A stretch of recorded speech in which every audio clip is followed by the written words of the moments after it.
Record तो इसका।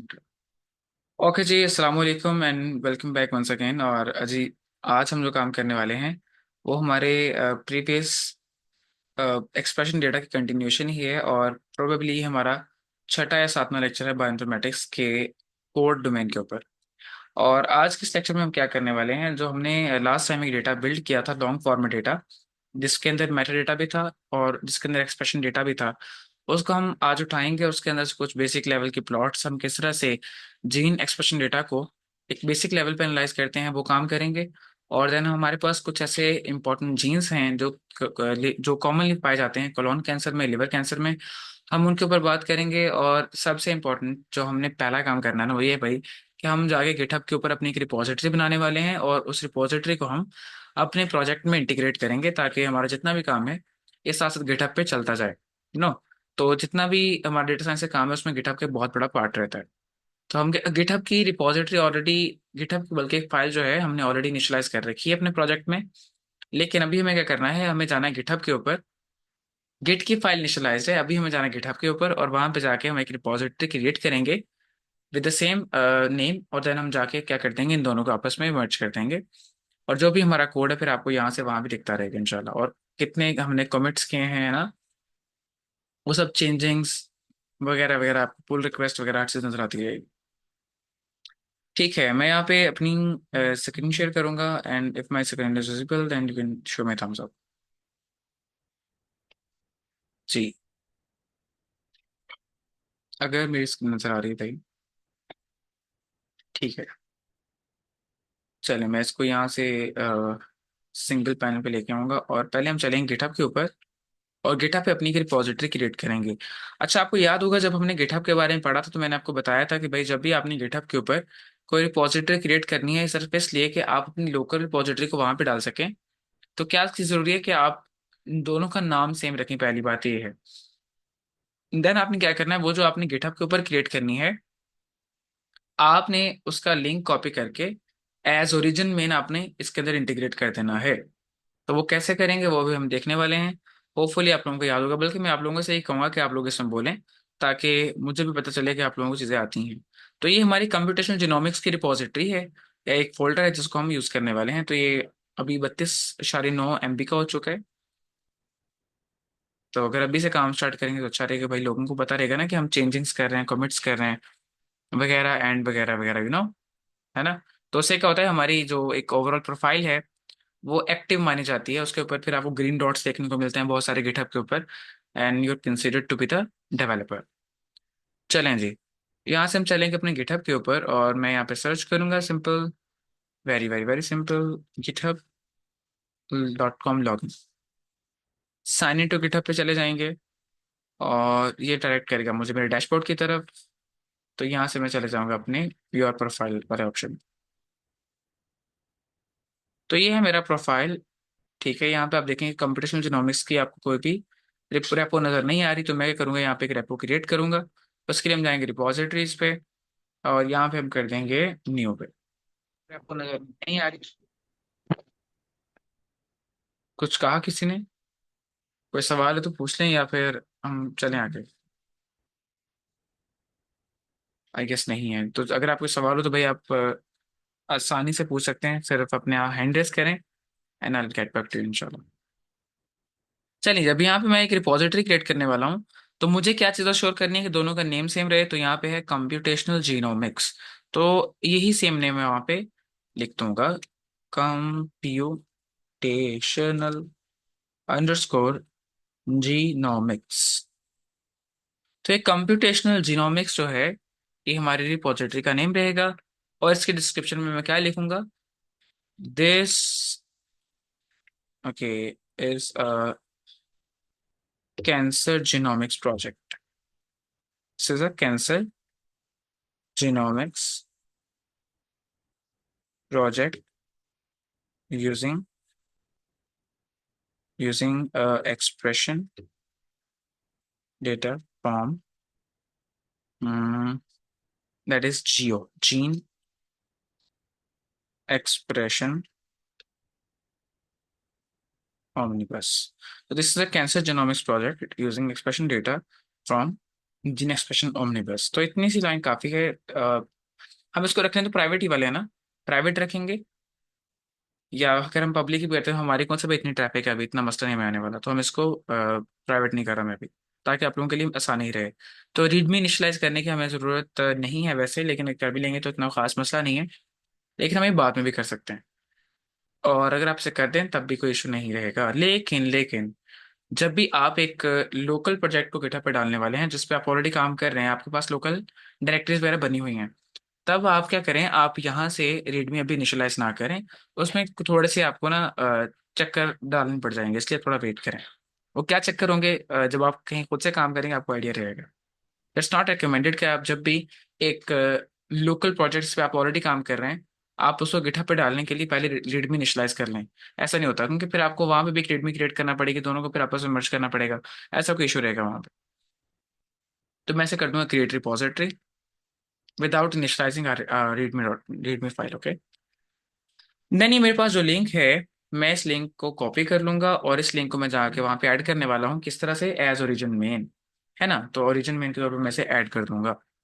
Let's go there. तो अभी मैं आऊंगा अपने आर स्टूडियो के अंदर। क्या है मेरा प्यारा आर स्टूडियो, ये रहा। सो बिल्कुल मेरी तरह बहुत प्यारा है। मैं शुगर लगा रहा हूँ यार, शुगर लगाना मेरा फर्ज है। Okay okay okay okay okay okay, 70%, ठीक है। चल भाई चल, शाबाश, मूव फॉरवर्ड। तो यहाँ से मैं चले जाऊंगा अपने प्रोजेक्ट में, जो कि है कंप्यूटेशनल जीनोमिक्स। और इसके मैं चले जाऊंगा टर्मिनल में, और यहाँ पे देखेंगे कि हमारे पास कौन कौन सी फाइल्स पड़ी हुई हैं। पहले तो रिपोजिटरीज वगैरह बाद में एक्टिवेट करते हैं। अभी सिर्फ यहाँ पे आए टर्मिनल पे, और टर्मिनल पे आके आप ये देखें कि यहाँ पे हमारे पास कौन कौन सी फाइल हैं। मैं एलएस करता हूँ, तो यहाँ पे ये जो फाइल्स आपको नजर आ रही हैं, इसमें है डॉट टीएसपी फाइल्स हैं, जीजी फाइल्स हैं, प्रोजेक्ट की फाइल है, डेटा रेंगलिंग डॉट आर की फाइल है, स्क्रिप्ट पड़े हुए हैं यहाँ पे, लेकिन आपको बाकी फाइल्स नजर नहीं आ रही। सो मैं यहाँ पे करूंगा ls-a। तो यहाँ पे आपको ऑल फाइल नजर आएंगे जहाँ, और यहाँ पे आपको डॉट गिट फाइल भी नजर आ रही है। दैट मीन गिट यहाँ पे ऑलरेडी इनिशियलाइज है, तो मुझे गिट इनिट वाली कमांड रन करने की जरूरत नहीं है। ठीक है, मैं यहाँ पे गिट इनिट वाली कमांड रन नहीं कर रहा। और कब आप ये कमांड रन करते हैं, जब आपके पीसी के अंदर या आपके मशीन के अंदर आपने गिट बैश को इंस्टॉल कर रखा हो। अगर वो लैंग्वेज जो है आपके पास इंस्टॉल है गिट बैश, तो आप क्या करेंगे, आप गिट इनिशियलाइज की कमांड रन करेंगे गिट इनिट, तो ये आपके पास फाइल्स मिल जाएंगे आपको। लेकिन ये ऑलरेडी इनिशियलाइज्ड है, और यहाँ पे आपको नजर भी आ रहा है कि यहाँ पे गिट जो है वो किस ना किस तरीके से इंटीग्रेटेड है। ओके, अब गिट तो भाई ऑलरेडी यहाँ पे मौजूद है, तो क्या ऐसा पॉसिबल नहीं कि मैं यहाँ पे एक ओरिजिन ऐड कर दूं। What is origin? ओरिजिन मेरी वो एक लिंक है, या मेरा मेन जगह है जो गिटहब पे मौजूद है, ठीक है। जिसको और इसको मैं आपस में अटैच करने वाला हूँ। तो यहाँ पे मैं करूंगा गिट एट, नहीं नहीं, git remote add, add origin, okay, git remote add origin main, और यहाँ पे मैं लिंक पेस्ट कर दूंगा। टर्मिनल में कंट्रोल शिफ्ट भी करना पड़ेगा जी। आप लोगों की यहाँ पे मुझे चाहिए होगी वैलिडेशन, बताएं जी कोड सही है गलत तो नहीं लिखा मैंने। Git remote add origin main, और देन उसके साथ उसका लिंक, क्या सही है या नहीं? वैसे भाई इतना क्यों खप रहे हो यार, एंटर मारो ना, पता चल जाएगा सही है कि नहीं। तो ये कह रहा है कि ओके, नो फैच, ये वो फलान ढमकान, रीजन क्या है? ऐसी पॉसिबिलिटी है कि आपके आर स्टूडियो का टर्मिनल जो है, ये आपके वहां पे कॉन्फ़िगर ना हुआ हो। तो हम यहाँ पे क्या करेंगे, git config minus minus list, ठीक है, git config minus minus list. तो यहाँ पे आपको कुछ भी लाइक वो चीज देखने को नहीं मिले जो हम यहाँ पे बताना चाह रहे हैं। दैट मीन्स के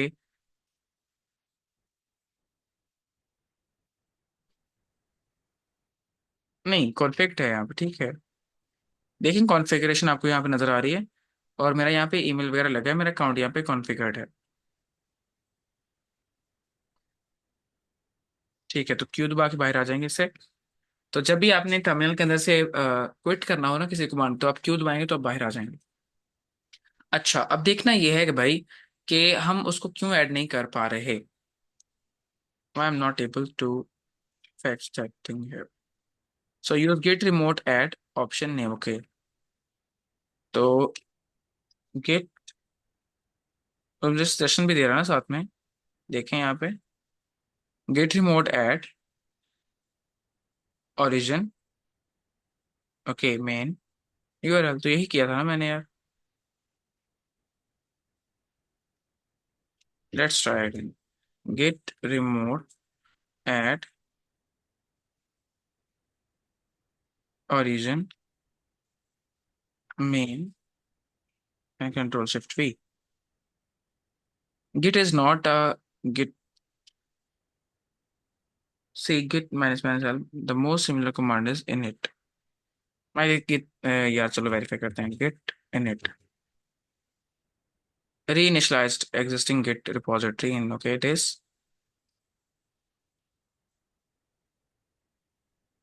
git git remote add। अच्छा यार देखो, सिंपल सिंपल कमांड ही बंदे के जहन से ना निकली होती है यहाँ पे। तो यही तो कमांड है यार, git remote add origin।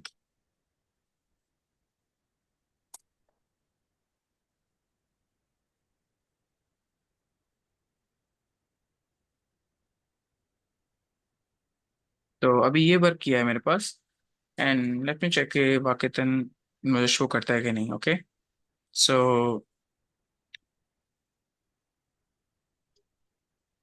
git config minus minus list, नहीं नहीं, तो यहाँ पे वेरीफाई करते हैं कि रिमोट ऐड हुआ है कि नहीं। सो अभी just like git remote minus minus हुई, तो यहाँ पे ये इसने फैच कर लिया फाइनली। तो इसको ओरिजिन मिल गया है और ये हमारी फाइल जो है इसका फैच हो चुकी है। ठीक है, अब यहाँ से इसको वेरीफाई कर सकते हैं, that is computational genomics dot kit, computational genomics dot kit अब अभी आपस में फैच हो चुके हैं। अच्छा ठीक हो गया, समझ गया। अब नेक्स्ट हमें करना होता है, हमें चेक करना है कि हम किस ब्रांच पे हैं। सो gate branch,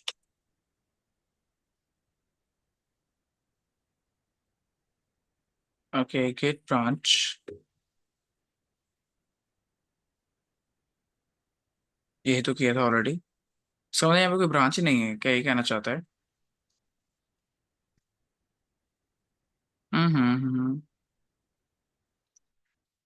gate branch minus B main, नहीं फीचर वन ऐड करते हैं यहाँ पे फॉर एग्जाम्पल।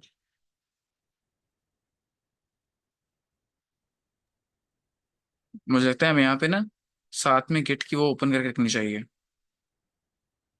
क्या नाम से कहते हैं। अच्छा एक मिनट, ये मेरा कहाँ गया यार।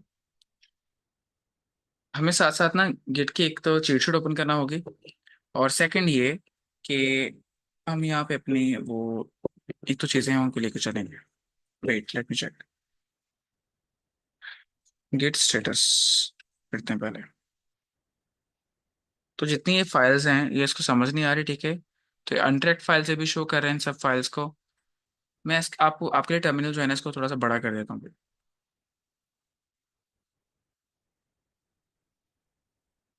ठीक है, तो मैंने अभी सिर्फ यहाँ पे चेक किया कि मेरे पास स्टेटस क्या है। सो ऑन ब्रांच मेन मैं शो कर रहा हूँ, मेरे मतलब मुझे शो कर रहा है, दैट इज गुड। और अभी यहाँ पे सारी फाइल्स हैं जो अभी अनट्रैक्ड हैं, तो अनट्रैक्ड फाइल को ऐड करने के लिए हम कहते हैं गिट ऐड डॉट, जितनी फाइल्स अभी ऐड कर दो और देन कमिट कर दो, गिट कमिट माइनस एम। और यहाँ पे हम मैसेज क्या देंगे, message is going to be adding initial files. और ये आप सब काम करेंगे साथ साथ, एडिंग इनिशियल फाइल्स। या फिर आप क्या करेंगे, जब मैं ये रिपोजिटरी अपलोड करूंगा ये अभी आपको मिल जाएगी, तो आप इसका कोड उठाकर, जो कोड लिंक होता है ना HTTPS का, वहां से डायरेक्टली अपने पास क्लोन कर सकते हैं। एंड देन मैं आपको तरीका बताऊंगा कि आप इसको किस तरह से कोलैबोरेटिव वे में लेके चलेंगे, और जिस प्रोजेक्ट में मैं काम कर रहा हूँ, सेम इसी कोड के अंदर, सेम इसी प्रोजेक्ट में आप भी चेंजेस कर सकते हैं, आप भी फीचर्स ऐड कर सकते हैं। और ये बहुत इंटरेस्टिंग है, लिटरली आपको अच्छे डेवलपर वाली फीलिंग आएगी। Git commit minus M, okay, then adding initial files, enter. तो ये सारी फाइल जो हैं ऑलमोस्ट ऐड हो चुकी हैं, मतलब कमिट हो गई हैं। अब मैं इसको पुश करूंगा, गिट पुश। पुश करूंगा या पुल करूंगा जी, बताएं। अनम्यूट तो करो यार, आप तो डर ही गए हो। ऑल तो मैं भी आर के टर्मिनल से गिट यूज नहीं करता, लेकिन फिर भी डरना नहीं चाहिए, कमांड्स तो वही है ना एटलीस्ट। हर एक इंटीग्रेटेड डेवलपमेंट एनवायरनमेंट का कमांड को शो करने का तरीका डिफरेंट हो सकता है, ठीक है, वो आपको चीजें और वे में दिखा सकता है, लेकिन कमांड्स वही रहेंगे।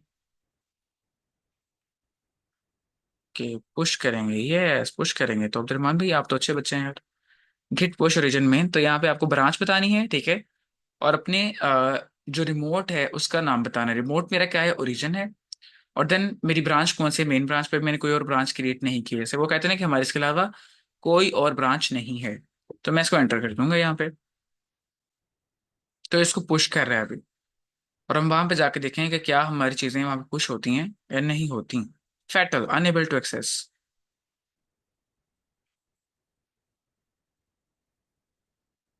Git push origin main, unable to access git could not resolve host github.com।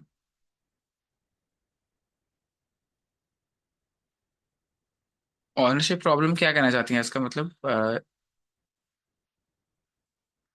Unmute कर लें यार खुद को, कोई मसला नहीं, रिकॉर्डिंग चल रही, रिकॉर्डिंग जो है हमारे तक ही रहने वाली है।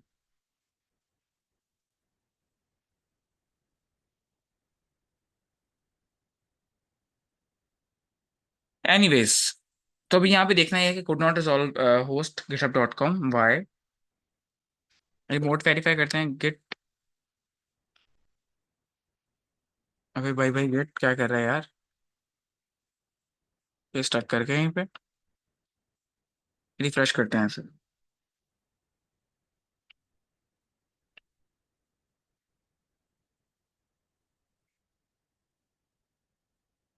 तो अभी आपको यहाँ पे कुछ नजर नहीं आ रहा, राइट?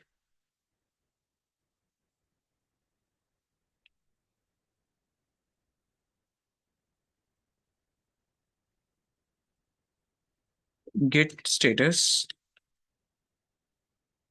सो ऑन ब्रांच में nothing to commit, working tree clean. तो ये तो सही चल रहा है हमारा यार। गिट पुश करना है पर,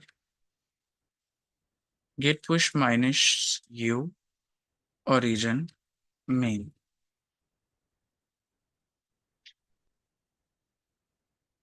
अभी ये काम कर रही है, तो कभी कभी मेरे ख्याल से आर स्टूडियो पे इसको प्रॉब्लम होती है शायद, लेकिन मैंने अभी इसमें अपस्ट्रीम सेट किया है तब जाके काम कर रहा है। तब मैं गेट स्टेटस दोबारा करूंगा।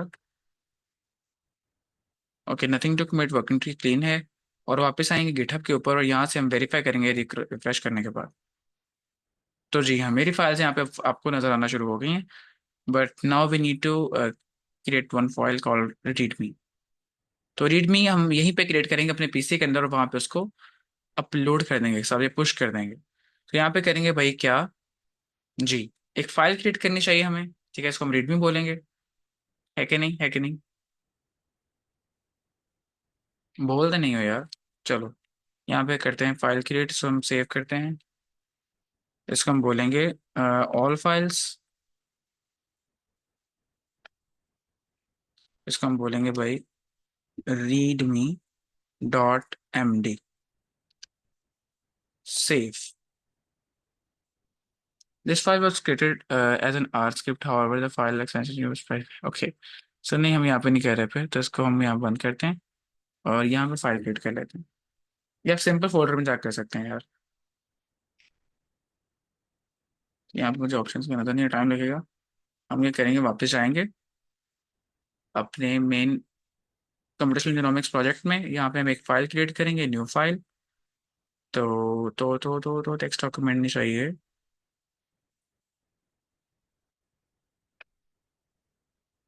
या पुल कर लेंगे यार, उससे ये भी हो सकता है ना, हमसे पुल कर लें वहाँ पे क्रिएट करने के बाद। क्या कहते हो, क्या किया जाए, बताओ बताओ। पुल कर लें फिर। हाँ, क्या ख्याल है? चलो भाई, ऐड ऐड रीडमी कर लेते हैं यहीं पे। और हम इसे कहेंगे एंटर फाइल कंटेंट्स हेयर। हम यहाँ पे कहेंगे भाई, टाइटल देंगे इसे सबसे पहले। हम्म। सो क्या टाइटल है इसे यार? कम। जी बताएं। कैंसर।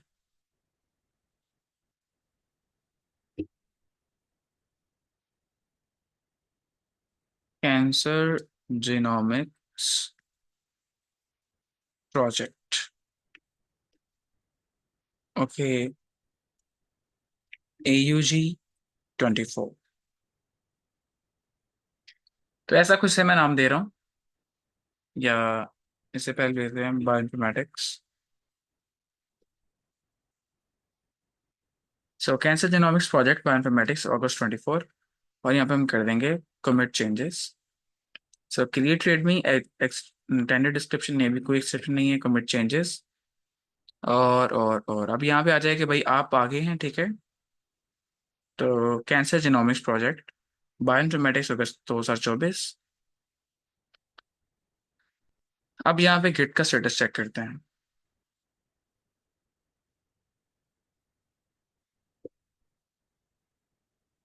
Git status. तो ये हो गया अपना पहला तकरीबन काम मुकम्मल। Okay, nothing to commit, working tree clean. और अगर मैं ऐसे कहूँ भाई,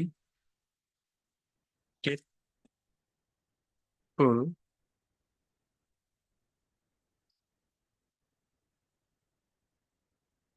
सो one file changed, readme one file, okay.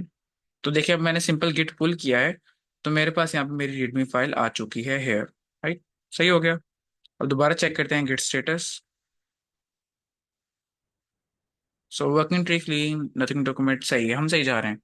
हमारा जितना ये अभी काम हो गया ना, कि एक आगाज था, और अब हम अपने प्रोजेक्ट पे जो अपना बाकी का काम है वो स्टार्ट कर सकते हैं। आई नो आपको थोड़ा कहीं ना कहीं बॉदर कर सकता है कि भाई ये बहुत सारा कोड है और ये चीज़ें बहुत कंफ्यूजिंग सी लग रही हैं, लेकिन अल्टीमेटली आप एक बड़े प्रोजेक्ट पे काम कर रहे हैं ना। आप बायोइन्फॉर्मेटिक्स पे काम कर रहे हैं, बड़े होंगे आप लोग यार, बच्चे थोड़ी रहे हैं। चलो इसको रिफ्रेश करते हैं एक बार दोबारा से। और ये हमारी रही रीडमी फाइल। नहीं, बन तो गई यार, अब क्या करना चाहते हो? Y Y Y Y. तो create readme, I told you यार, तुझे की नहीं क्रिएट किया।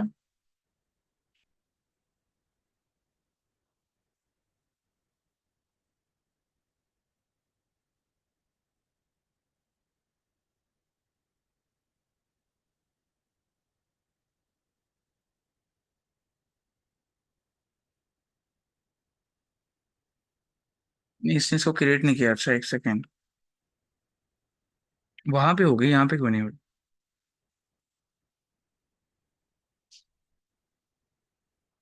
चलें इसको देखते हैं, लेकिन अभी जो हमारा मेन काम पहले वो कर लें, क्योंकि हमारा टाइम गुजर है और तकरीबन 7:50 यहीं पे हो गए हमें। ठीक है, हमारे प्रोजेक्ट का ये काम इतना तो हो गया है, और यहाँ पे हम कोड पहले लेके आएंगे और कोड को मैं कर लूंगा copy. Copy URL to clipboard. और ये मैं कोड आपको भेज रहा हूँ चैट के अंदर। पेस्ट। ये है आपको जो मैंने कोड भेजा ना HTTPS का, ठीक है। ये कोड आप यूज कर सकते हैं इस रिपो रेपो को क्लोन करने के लिए। क्लोन की आप सिंपल कमांड रन करेंगे, और ये आपके पास क्या हो जाएगा, क्लोन हो जाएगा सारा। ठीक है, वो कह रही है एरर उनको आया है कहीं पर। लेट में चेक, एरर कहाँ पे आया है हस्का का। सो git push minus your origin main, error failed to push some reference to this, okay.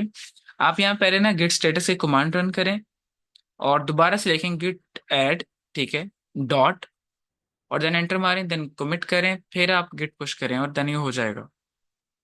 और से पहले चेक करेंगे क्या आपका जो अकाउंट है वो कॉन्फ़िगर्ड है, और गिट दोबारा से आपने इनिशियलाइज किया है कि नहीं किया। ये सब चीज़ें आपने इसमें वेरीफाई करें काइंडली। पहला स्टेप आप करें कि आप गिट को दोबारा इनिशियलाइज करें, तो गिट इनिट लिखें तो गिट दोबारा से री इनिशियलाइज हो जाएगा। अगले स्टेप में आपने इसमें एक ओरिजिन ऐड करना है, git remote add origin. Then उसके आगे वो यूआरएल आपकी रिमोट रिपोजिटरी का। देन उससे अगले स्टेप में आपने करना है रिमोट वेरीफाई करना है, git remote minus minus V verify कर लेना है। और उससे नेक्स्ट स्टेप पे आपने क्या करना है, आपने अपनी ब्रांच चेक करनी है, गिट ब्रांच करेंगे।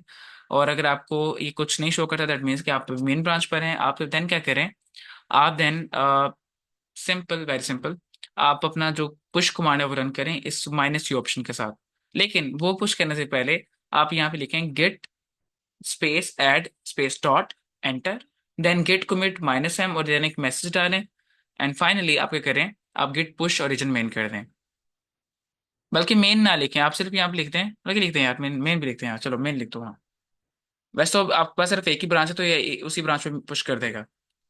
Git push -u origin, then आप ब्रांच पे जाते हैं ओरिजिन मेन। ठीक है भाई लोग, ठीक है, हाँ कि ना, हाँ कि ना। देखिए आप रीड में नजर तो आ रही है यार, ये क्यों ऐसा करता है फिर।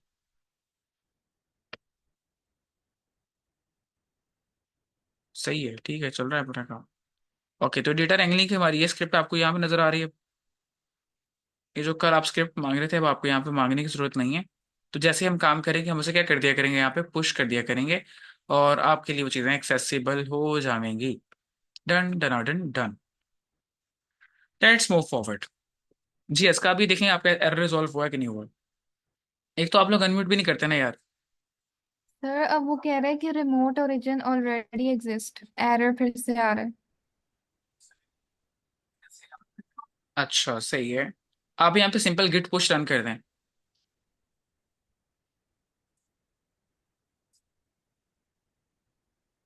सिर्फ लिख दें गिट पुश और देन ट्राई करें।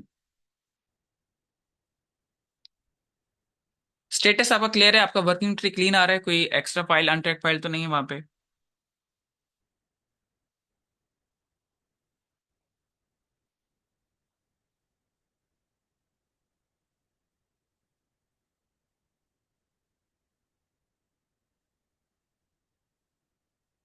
असला मैं आपसे कुछ पूछ रहा हूँ कि आपका वर्किंग ट्री क्लीन है, वहां पे कोई अनट्रैक्ड फाइल वगैरह चीजें शो तो नहीं हो रही। सर मैं आपको एक स्क्रीनशॉट सेंड करती हूँ, आप एक दफा उसको देख लें। चलें जल्दी से भेजें। और अगर आप लोग इस डायरेक्टरी को वॉच करना चाहें, ठीक है, तो ये मैं आपको इसका लिंक भी भेज देता हूँ।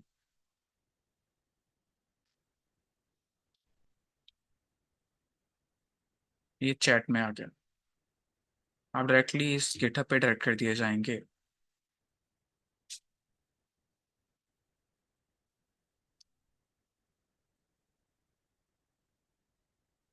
Okay okay okay okay okay. तो यहाँ पे है git push minus minus set upstream. तो ये आपने किया तो है, देखें गिट, आप दोबारा लिखें git push -u space origin main.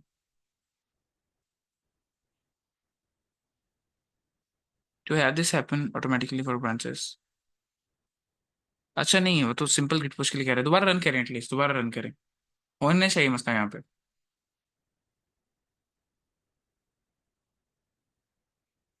आपका रिमोट ऐड हो चुका है, मुझे दोबारा बताएं, आपका रिमोट ऐड हो चुका है, यहाँ पे गेट रिमोट -v आपने किया है। आपको रिमोट का ऑप्शन नीचे नजर आ रहा है कि नहीं आ रहा। मैं आपको दिखाता हूँ यहाँ पे मैं आपसे क्या डिमांड करना चाह रहा हूँ। ये जो मुझे इसने यहाँ पे बताया होगा कहीं कि मेरा रिमोट ऐड हो चुका है, ये देखें। जैसे एक कमांड मुझे यहाँ पे मैंने रन करने के बाद मुझे आउटपुट मिली थी कि आपका ओरिजिन ये है। आप चेक करें कि आपका ऐसा शो करता है कि नहीं करता। और जब आपको ये शो करेगा, आपने सिंपल नहीं, ये भी नहीं करना आपने।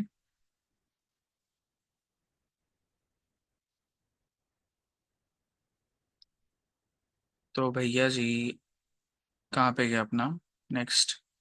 हाँ, आप गिट स्टेटस करेंगी और डन सीन है। ये आपको जब फाइल्स नजर आएंगी, आप उनको बाद में जाके सिंपली ऐड डॉट कर दें। इसमें कुछ और तो ये नहीं देखें, git commit -m adding initial file, जैसा आपको मैसेज टाइप करके एंटर करें। और फाइनली जहाँ पे आपकी बात आती है, दोबारा स्टेटस चेक करें, आपका वर्किंग ट्री क्लीन आना चाहिए, नथिंग टू commit ये लिख के आना चाहिए ऑन ब्रांच मेन। और देन आप क्या करेंगे, हाँ simple git push -u origin main. और आपकी कमांड वर्क कर जाएगी। और मैंने यहाँ पे कोई और तीसरा काम नहीं किया। ठीक है, आप चेक कर लें। हम पहले अपना बाकी का काम करें, देन दोबारा आपकी तरफ आ जाते हैं। Clear clear clear. Okay sir. Okay जी। ठीक है। अब आपने यहाँ पे क्या करना है, कल जो हमने काम किया था हम उसी को थोड़ा सा कंटिन्यू करेंगे। और डन से ने ये जो आपको यहाँ पे नजर आ रहा है ggplot2 वगैरह, इसको हम थोड़ी देर के लिए खत्म कर रहे हैं। मैं इसको यहाँ पे बैक रिमूव कर रहा हूँ। तो डेटा रेंगलिंग में है अभी, इसलिए मैं इसको भी यहाँ से खत्म कर रहा हूँ। तो हमारा ये स्क्रिप्ट डेटा रेंगलिंग का रहेगा। ओके, तो मैं स्क्रिप्ट को कर रहा हूँ बंद, सेव करके। और फाइनल डेटा कभी मैं नहीं बंद कर रहा। रादर मैं कंसोल पे आऊंगा और यहाँ पे आके मैं लिखूंगा कंट्रोल शिफ्ट एन, मतलब सिंपल की प्रेस करते हैं, एक फाइल लेके आते हैं, इसे सेव पे लगाते हैं और इसे नाम देते हैं डेटा एक्सप्लोरेशन, या आप सिंपल कह रहे हैं डेटा विजुअलाइजेशन। विजुअलाइजेशन। अच्छा, अब यहाँ पे हमने करना क्या है, बहुत ही आसान सा काम है। आप लोगों को तीन या चार बातें बताने वाला हूँ, आप उसे अपने पास नोट डाउन कर लें। और देन हम उसकी यहाँ पे एक प्रैक्टिस करेंगे। पहला हमारा काम ये रहेगा, हमारे पास डेटा है ना, फॉर एग्जांपल ये हमारा फाइनल डेटा है और यहाँ हमारे पास क्या चीज़ें हैं। हमारे पास जीन्स हैं, डिफरेंट जीन्स हैं। और उसके बाद हमारे पास सैंपल्स हैं। हम जो पहला काम करने वाले हैं ना, उसमें हम ये देखेंगे कि सर हमारे जो जीन्स हैं, ठीक है, हम स्पेसिफिक कुछ एक दो जीन निकालेंगे फॉर एग्जांपल। और देन हम देखेंगे कि उन जीन्स का जो एक्सप्रेशन है, या किसी एक जीन का एक्सप्रेशन, वो हमें कैसा मिलता है। या हमें ये देख सकते हैं कि, लेट मी चेक। हाँ, ओके ओके ओके ओके। हमारे पास डिफरेंट सैंपल्स हैं। सैंपल के अक्रॉस हम कोई एक आध जीन निकाल लेते हैं पहले, जो कि किसी कैंसर में इंपॉर्टेंट है। फॉर एग्जांपल कोलोन कैंसर में जो जीन इंपॉर्टेंट है, उनमें से कोई एक आध जीन निकाल लेते हैं। वो जीन्स जो इंपॉर्टेंट है, some in case of liver cancer हम कोई ऐसा जीन निकालते हैं। और देन सभी सैंपल्स के अक्रॉस हम उसकी जो डिफरेंट वैल्यूज आ रही हैं एक्सप्रेशन लेवल्स की, उसको एनालाइज करते हैं। और फिर ये देखते हैं कि लिवर मेटास्टेसिस केस में और आपके दूसरे कोलोन कैंसर केस में उनकी जो एक्सप्रेशन वैल्यूज हैं उनमें कितना डिफरेंस है ओवरऑल। पहला हमारा ये काम रहेगा, हम डिफरेंट सैंपल्स के क्रॉस कोई एक या दो जीन्स उठाएंगे और उनकी वैल्यूज को चेक करेंगे या उनके एक्सप्रेशन लेवल चेक करेंगे। और ये चेक करें कि भाई उन्हीं सैंपल्स के अंदर लिवर मेटास्टेसिस केस में और कोलोन कैंसर में वो स्पेसिफिक जीन कितना एक्सप्रेशन शो करता है। पहला स्टेप हमारा ये रहेगा। इससे आपको ना थोड़ी अंडरस्टैंडिंग मिल जाएगी ओवरऑल कि जीन एक्सप्रेशन कैसे काम कर रहा है। सेकंड हमारा स्टेप रहेगा कि हम वो जीन जो एक्सप्रेस कर रहा है, हम उसकी डिस्ट्रीब्यूशन को देखेंगे। ठीक है, जीन एक्सप्रेशन की distribution metastasis, liver metastasis case में और कोलोन कैंसर केस में। और ये डिस्ट्रीब्यूशन क्या होती है, वही बातें जो हमने स्टार्ट में कहीं की थी। नॉर्मल डिस्ट्रीब्यूशन, ठीक है, पॉइसन डिस्ट्रीब्यूशन, बायनॉमियल डिस्ट्रीब्यूशन, ऐसी जो बातें हमने की थी आपको याद होगा। Power law distribution, Pareto distribution, hopefully आपको याद होगा। अगर नहीं याद तो मैंने ये भी रिकॉर्ड करके रखा हुआ है, आपसे जाके सुन सकते हैं। तो डेटा की डिस्ट्रीब्यूशन की बातें हैं सारी। अच्छा, तो अगले स्टेप में हम क्या करेंगे, हम उसकी डेटा की डिस्ट्रीब्यूशन चेक करेंगे, एक्सप्रेशन डेटा की distribution across different samples. Okay, then इससे नेक्स्ट स्टेप पे हम क्या करने वाले हैं, हम ये चेक कर सकते हैं फॉर एग्जांपल कि लिवर मेटास्टेसिस के केस में और हाँ ऐसा कर लेते हैं यार, लिवर मेटास्टेसिस केस में और कोलोन कैंसर केस में हमारे पास जो जीन्स हैं उनके डिफरेंशियल एक्सप्रेशन में क्या डिफरेंस है, हम उन्हें कंपेयर कर सकते हैं आपस में। ओके, ये करने के बाद हम अगले स्टेप के अंदर आज हम काम करेंगे, हम ये देख सकते हैं कि हमारे जो डिफरेंट जीन्स हैं और डिफरेंट सैंपल्स हैं, अगर हम इनको एक ही टाइम पे स्टडी करना चाहें कि बहुत सारे सैंपल्स के क्रॉस बहुत सारे जीन्स जो हैं उनके एक्सप्रेशन लेवल्स किस तरह से वेरी कर रहे हैं। और अगर हमें ये इतनी समझ आ जाती है तो हम ऐसे कोई जीन्स निकाल पाएंगे जिनके ऊपर हम डायरेक्टली काम कर सकें।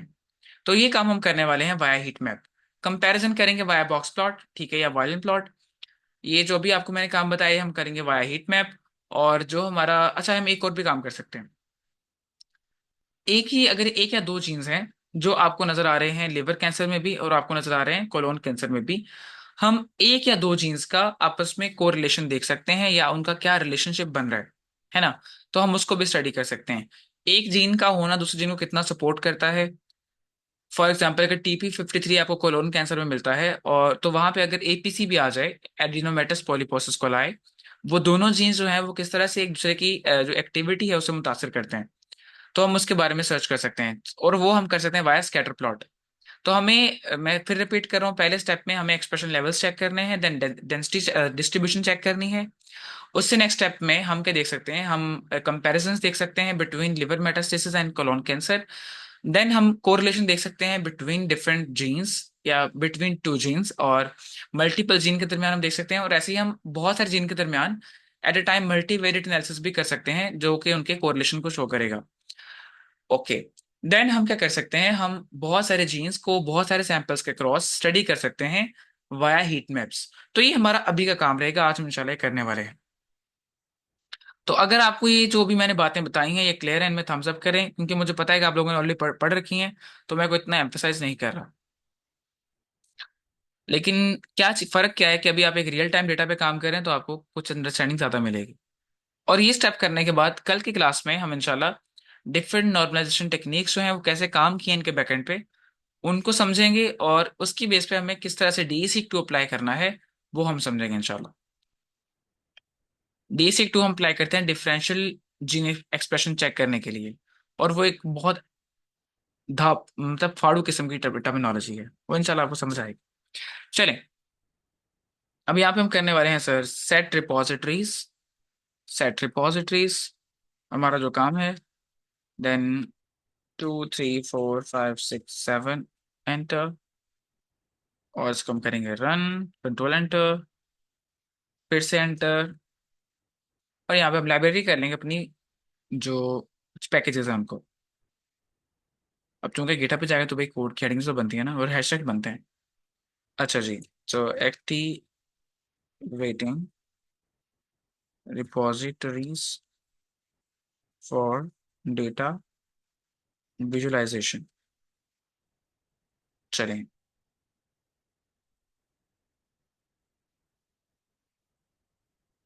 Repositories and libraries for data visualisation. चले, मुझे यहाँ पे 1 मिनट दें, मैं एक 3 या 4 सेकंड के ब्रेक के बाद वापस आ रहा हूँ, प्रीवियस रिकॉर्डिंग भी शेयर करने का है। जी मैं इंशाल्लाह कर दूंगा।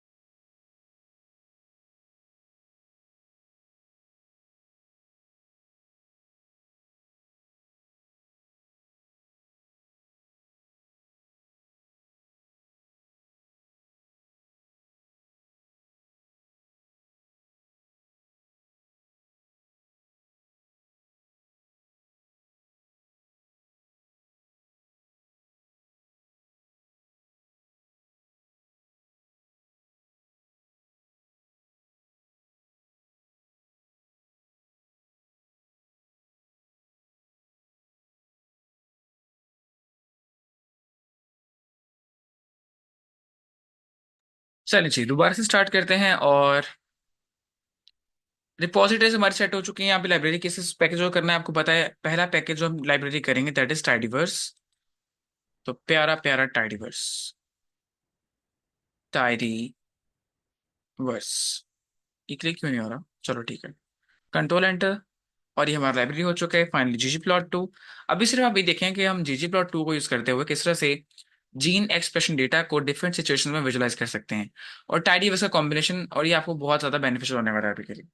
GG प्लॉट 2 इतना काफी है अभी के लिए। दो सिर्फ पैकेजेस यूज करने वाले हैं। अब जो पहला स्टेप हम करेंगे ना, उसमें क्या करेंगे, हम यहाँ पे एक्सप्रेशन लेवल्स चेक करेंगे अक्रॉस डिफरेंट सैंपल्स, और वो हम कर सकते हैं वाया बार प्लॉट्स।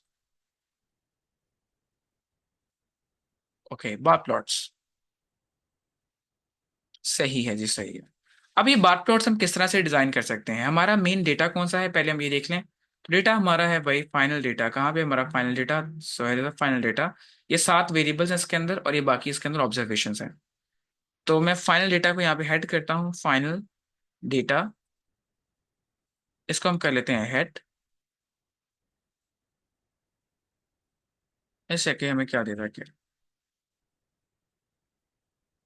तो ये इसके अंदर बहुत कुछ है यार, ऐसे नजर नहीं आएगा। इसको हम ओपन ही कर लेते हैं, लो जी ओपन कर लेते हैं आप।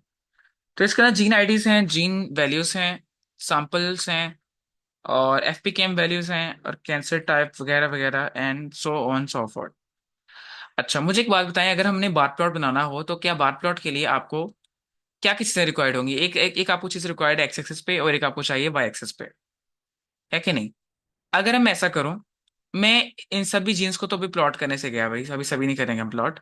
अगर मैं कोई एक या दो जीन निकाल लेता हूँ जो बहुत ज्यादा स्पेसिफिक है in case of like liver metastasis और कोलोन कैंसर, दोनों केस में, तो हम कुछ कॉमन जीन्स देख लेते हैं, और देन हम उनके डिफरेंट बार प्लॉट्स बना के देख लेंगे अक्रॉस लिवर मेटास्टेसिस केस और अक्रॉस कोलोन कैंसर केस। अब दिखाता हूँ हम क्या करने क्या वाले हैं। अच्छा, ये हमारा डेटा है, फाइनल डेटा, और फाइनल डेटा के अंदर से अगर मैं एक फिल्टर अप्लाई करूं, ओके, और मैं फिल्टर अप्लाई करने वाला हूं जीन कॉलम पे, ओके, जीन कॉलम, और जीन कॉलम के अंदर से मैं क्या निकालूंगा, मैं कुछ चीजें निकालूंगा एक वेक्टर की फॉर्म से। अच्छा अब यहाँ पे होगा क्या, मैं कुछ जीन ऑफ इंटरेस्ट लेने वाला हूँ, मैं बल्कि यहाँ पे ऐसा करता हूँ एक वेरिएबल ही बना देता हूँ यार पूरा का पूरा। So genes underscore of underscore interest. तो जीन्स ऑफ इंटरेस्ट के नाम से, ठीक है, जीन्स ऑफ इंटरेस्ट, मैं एक वेरिएबल बना रहा हूँ या एक वेक्टर बना रहा हूँ, और इस वेक्टर में मैं कुछ जीन्स के फॉर एग्जांपल नाम दे देता हूँ। लाइक कौन कौन से नाम है? पहला नाम मैं यहाँ पे देने वाला हूँ which is TP53, tumour protein 53। और ये जो TP53 जीन है ना, ये सर दोनों ही केसेस में आपको देखने को मिलता है, in case of liver cancer, in case of colon cancer. और ये करता क्या है, चूंकि इसका नाम ही क्या है, ट्यूमर प्रोटीन, तो ये ट्यूमरस मैस डेवलप करता है, ये अनकंट्रोल्ड सेल डिविजन की तरफ लेके चलता है। और जब डिविजन्स बहुत सारी होंगी, ट्यूमर्स बनेंगे, तो डेफिनेटली कैंसर बनेगा। तो ये ट्यूमरस मैस बिल्ड करता है TP53। और ये दोनों ही कैंसर्स में, इवन हर तरह के कैंसर में आपको देखने को मिलेगा। देन हमारे पास एक जीन है विच इज PIK3CA, जो दोनों केस में पाया जाता है, लिवर कैंसर में भी, कोलोन कैंसर में भी। And PIK3A stands for फॉस्फेटाइडल inositol 4,5 bisphosphate 3 kinase catalytic सब यूनिट अल्फा। और अगर आप इसको देखना चाहते हैं तो आप इसको कहीं से निकाल भी सकते हैं। मैं यहाँ पे PIK3CA का सिर्फ एक एब्रिवेशन लिखूंगा, आप इसे खुद से निकाल सकते हैं। PIK3CA, okay, फॉस्फेटाइडल inositol 4,5 bisphosphate 3 kinase catalytic सब यूनिट अल्फा। तो ये इसका पूरा नाम है, एक ये हमें देखने को मिलता है। देन हम इसके अलावा और क्या निकाल सकते हैं, और हमारे पास केरास आ सकता है। तो केरास भी ऑलमोस्ट दोनों ही सिचुएशन, लेकिन ये ज्यादा प्रेवलेंट है in case of colon cancer, तो मैं इसको नहीं इन्वॉल्व कर रहा, केरास को हम छोड़ देते हैं। अच्छा कोई और एक जीन निकाल लेते हैं जो दोनों केसेस में हमें देखने को मिले। SMUT4 नहीं, SMUT4 तो हमें वहीं पे देखने को मिलता है कोलोन कैंसर के अंदर। खैर अभी यहाँ पे पहले आप सुन लें कुछ जीन्स जिन पे हम काम करेंगे, जिनको हम निकालेंगे। द वन इज TP53, ठीक है, tumour protein 53। Then colon cancer, पहले मैं बताता हूँ कोलोन कैंसर केस में कुछ स्पेसिफिक जीन्स जिनको हम उठा सकते हैं फॉर आवर एनालिसिस। पहला जीन दैट इज APC, आप इसको कहीं हाईलाइट कर लें, APC, एडिनोमेटिस पॉलीपोसिस कोलाई। ये करता क्या है, ये इंटेस्टाइन के अंदर पोलिप्स बनाता है। पोलिप्स क्या होते हैं, ये एक्सटेंडेड मैसेज होते हैं। जैसे आप देखें कि कोई स्किन है ना, स्किन के ऊपर से अगर कोई यूं करके आपको मैस उभर के सामने आ जाए, तो इंटेस्टाइन के अंदर ऐसे मैसेज डेवलप करते हैं, पॉलिप्स बोलते हैं। तो ये पॉलिप्स बिल्ड करता है, और with the paste of time वो पॉलिप्स कर जाते हैं, मेलिग्नेंट हो जाते हैं, और कैंसर बन जाता है हमें। अच्छा देन TP53 सबसे फेमस, जो मैं बार बार रिपीट कर रहा हूँ, ट्यूमर प्रोटीन 53, ठीक है। और ये करता क्या है, ये ट्यूमरस मैस बिल्ड करता है। अरे एक सेकंड है मुझे, सिर्फ एक सेकंड।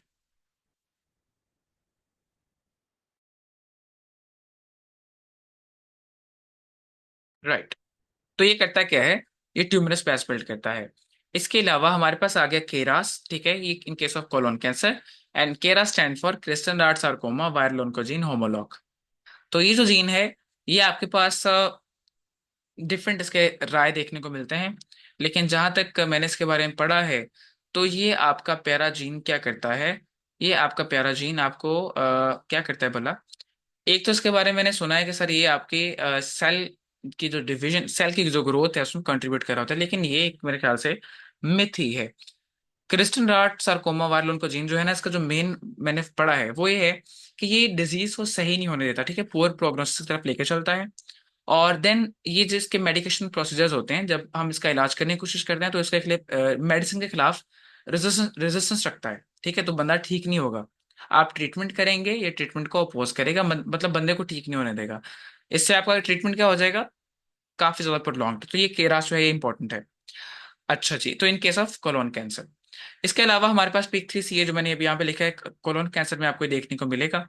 और ये पिक 3 सी ए क्या करता है, ये हमारे पास कुछ पाथवेज हैं उनको कंट्रोल कर रहा होता है। और स्पेसिफिकली अगर बात करें तो ये सेल ग्रोथ में कंट्रीब्यूट करता है। पिक 3 फॉस्फेटाइडिल वगैरह ऐसे कुछ केमिकल्स बनाता है जो आपके सेल के सर्वाइवल के लिए और आपके सेल की ग्रोथ के लिए रिक्वायर्ड है। और देन आपके पास स्मथ 4 है, ठीक है, SMAD4। तो ये स्मथ फैमिली का फोर्थ मेंबर है। और ये स्मथ फैमिली का होती है, आप इसके बारे में भी चेक कर सकते हैं। तो ये स्मथ 4 जो है ना सर, ये आपके TGF बीटा के सिग्नलिंग पाथवे को डिस्टर्ब करता है। ओके, TGF बीटा क्या होता है भाई? टिश्यू ग्रोथ फैक्टर या ट्यूमर ग्रोथ फैक्टर या कुछ और होता है? जो लोग माइक्रोबायोलॉजिस्ट हैं, मैं उनसे पूछ रहा हूँ कि भाई TGF बीटा के बारे में क्या जानते हैं? TGF बीटा, तो ये TGF बीटा जो है ना, ये आपको अक्सर औकात पैथोलॉजी पढ़ते वक्त समझ में आएगा। और मैं भी इस पर जोर नहीं डाल रखा है। जो आपका प्यारा सा जीन है SMART4, ये TGF बीटा के सिग्नलिंग पाथवे को डिस्टर्ब करता है। ओके, कोलोन कैंसर में हमारे पास और जो है, हम लाइक म्यूटल होमोलॉग, ओके, ये होता है MLH1, mute L capital L, mute L homologue 1, म्यूटल 1। Then MSH2। तो ये सभी जीन्स हैं जो वहां पे आपको नजर आते हैं। और म्यूटल 1 जो है ना, ये DNA मिसमैच रिपेयर मैकेनिज्म में इन्वॉल्व होता है। मतलब जब हमारा ह्यूमंस का DNA डिस्टर्ब हो गया कहीं से और उसमें म्यूटेशंस आ गए हैं, और वो कैंसरस मैस डेवलप करने की एबिलिटी के काबिल हो गया ना, अब वो सेल्स को क्या बनाएगा, कैंसरस बनाएगा, या प्रॉब्लम क्रिएट करेगा हमारे लिए ओवरऑल। तो उस DNA को हमने ठीक करना होता है सबसे पहले तो वहां पे आता है फिर हमारे पास ऐसे jeans like mutual 1, mutual H1 जिसको बोलते हैं ऐसे। तो ये जो है ना आपका म्यूट एल होमोलॉग 1, ये करता क्या है, ये उस DNA को रिपेयर करता है। लेकिन इसके अंदर अगर म्यूटेशन आ जाती है ना, तो आपका DNA ही सही नहीं होगा, है ना, तो उसके अंदर प्रॉब्लम्स आपको देखने को मिलेंगी। देन हमारे पास अगर हम लिवर कैंसर की बात करें, TP53 आपको लिवर कैंसर में भी देखने को मिलेगा। और इसके अलावा आपको कैटिनिन बीटा 1 होता है, ठीक है, एक और जीन है CTNNB1, कैटिनिन बीटा 1। तो ये जो कैटिनिन बीटा 1 है ना, ये अगर आपको कहीं देखने को मिले जीन, इसका इफेक्ट है, डायरेक्टली कहीं इन्वॉल्व नहीं होता, इसका एक असर पड़ता है हमारी जिस्म के एक पाथवे के ऊपर। अब जब जब भी अगर कुछ लोग यहाँ पे कंप्यूटर साइंस से है ना, तो पाथवे क्या होता है, ह्यूमन की बॉडी में बहुत सारे साइकिल्स काम कर रहे हैं। आपने खाना खाया, ठीक है, खाना बॉडी में गया, डाइजेस्ट हुआ, देन आपने उसको पकड़ा, उसको ATP में कन्वर्ट किया, फिर आपकी ATP आपके लिए यूटिलाइजेबल बनी। इसी तरह से बॉडी का हर काम एक डिफरेंट साइकिल के अंदर कन्वर्ट किया जाता है। और एक साइकिल में बहुत सारे प्रोटीन्स हो सकते हैं, बहुत सारे केमिकल्स इन्वॉल्व हो सकते हैं। स्टेप बाय स्टेप प्रोसेस है ना, जैसे एक सप्लाई चेन होती है पूरी की पूरी। एक बंदा क्या कर रहा है, वो कपास मतलब उसको काश्त कर रहा है, देन उसकी रुई काटी जा रही है, ठीक है, उसको देन जिनिंग इंडस्ट्री में बेचा जा रहा है, फाइबर इंडस्ट्री में बेचा जा रहा है, देन कपड़ा बन रहा है टेक्सटाइल के अंदर, देन फैशन एंड डिजाइन की पूरी इंडस्ट्री है। तो ये सारे साइकिल्स होते हैं। हमारी ह्यूमन की बॉडी में ऐसे साइकिल्स हैं, ठीक है।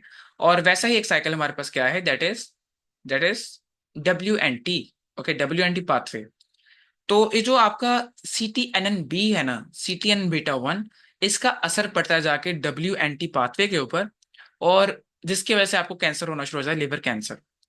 देन ये तो है ना कि इसका असर पड़ता है, एक आपको मैं जिन बताता हूँ, that is axin 1, axis inhibition protein 1। Axin 1 जो है ना, इस ये तो डायरेक्टली इन्वॉल्व है साइकिल के अंदर। अब आप सोचेंगे अगर आपकी पूरी इंडस्ट्री है और वहां से मैं सिर्फ एक फाइबर इंडस्ट्री रिमूव कर दूं, आपके कॉटन का धागा ही नहीं बन पा रहा, तो आप काम नहीं कर पाएंगे डेफिनेटली। तो इससे क्या होता है, जब ऐसे डिफेक्ट्स बिल्ड होते हैं ना, तो आपका लिवर क्या हो जाता है, कैंसरस हो जाता है। तो ये भी WNT पाथवे में ही इन्वॉल्व है। और जो अभी मैंने बताया ना, एक्सिन 1। और अगर आपको कहीं इसमें डिफेक्ट देखने को मिलता है, तो डेफिनेटली इसकी म्यूटेशन आपको कैंसर करेगी। देन हमारे पास लिवर कैंसर के केस में और कौन से इंपॉर्टेंट जीन हो सकते हैं, तो मल्टीपल है यार। आप लोग चाहें तो इसके बारे में खुद भी सर्च करें ना। एक और बताता हूँ, बल्कि HNF1A, HNF1A, arid 1A, HNF1A, arid 1A। और ये जो एरिड है ना, इसका मतलब मुझे नाम याद आना चाहिए, दैट इज एट रिच। और ये यानी कोई एक और आई का कुछ मतलब होता है, देन डोमेन 1 है ना, AT rich something like an domain 1। और ये जो आपका जीन है, ये आपके क्रोमेटिन को डिस्टर्ब कर रहा होता है। क्रोमेटिन में कहीं ना कहीं मसला डालता है एरिड 1A। क्रोमेटिन क्या होता है ये डीएनए ही की फॉर्म होती है एक। अरे यार, just give me one moment again.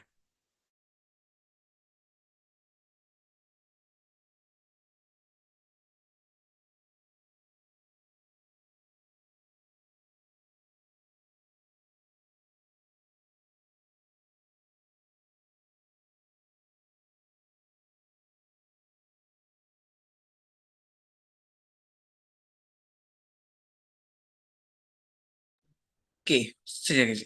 तो हम बात करते हैं एरिड 1A के ऊपर। और एरिड 1A जो है ना, ये करता क्या है, ये जीन आपके क्रोमैटिन के अंदर कहीं ना कहीं डिफेक्ट पैदा कर देता है। क्रोमैटिन क्या होता है? क्रोमैटिन डीएनए की ही एक फॉर्म होती है, कंडेंस्ड फॉर्म। ठीक है, आपके जेनेटिक मटेरियल की कंडेंस्ड फॉर्म होती है। सही है। देन आपका जो HNF1 है ना, HNF1A, ओके, तो ये है hepatocyte nuclear factor. Hepatocyte nuclear factor A1 या 1A, हाँ 1A है शायद। ओके, जो भी है।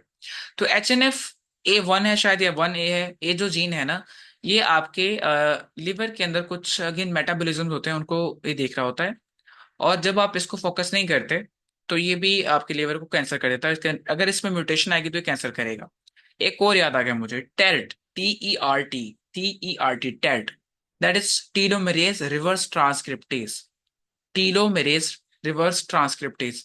और ये जो आपका जीन है ना, जितना ये ज्यादा एक्सप्रेस होगा, आपका सेल या आपके लिवर के सेल्स उतने ज्यादा बनने शुरू हो जाएंगे। मतलब एक छोटू सा लिवर बढ़ के इतना बड़ा हो जाएगा, जिसको हम बोलते इनडायरेक्ट ट्यूमर ही है वो, या अनकंट्रोल्ड डिवीजन है वो, और इनडेफिनिट डिविजन हो सकती हैं। एक है कि आपके एक सेल से दो सेल बनने हैं, और देन वो रुक जाने। लेकिन जब आपका टेट जो है ये एक्टिवेट होकर मल्टीपल टाइम्स एक्टिवेट होकर, तो ये सेल पे सेल बनाते जाएगा, डिवीजन पे डिवीजन, डिवीजन पे डिवीजन। और फिर 1 से 2, 2 से 4, 4 से 8 या 16, ठीक है, इस तरह से और आप बढ़ते जाएंगे फिर आगे। तो ये आपका ओवरऑल एक सेटअप, नंबर ऑफ जीन्स है जिनको आप स्टडी कर सकते हैं। इसके अलावा भी बहुत सारे हैं यार, ये तो वो हैं जो मुझे अभी याद आ रहे हैं। तो ये वो हैं जो टॉप लिस्ट लोगों को पता होते हैं कि या ये जीन इसके अंदर मतलब मौजूद हैं। टॉप लिस्ट में ये जीन्स टॉप लिस्ट हैं, हम नहीं। ये टॉप लिस्ट जीन है जो लोगों को पता होते हैं। जैसे लिवर, मैंने कल बात की थी कि ब्रेस्ट कैंसर में BRCA1 है, BRCA2 है। तो ये वो जीन्स हैं जो कॉमनली आपको नजर आते हैं हर जगह पे। In case of certain cancer, like liver cancer case में उसके कुछ specific gene, colon cancer case में उसे कुछ स्पेसिफिक जीन, ब्रेस्ट टेप ने कुछ स्पेसिफिक जीन, और डिफरेंट तरह के डिफरेंट जीन्स। हाँ, ओके।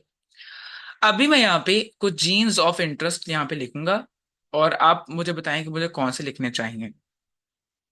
चलिए ठीक है, चलें बताएं।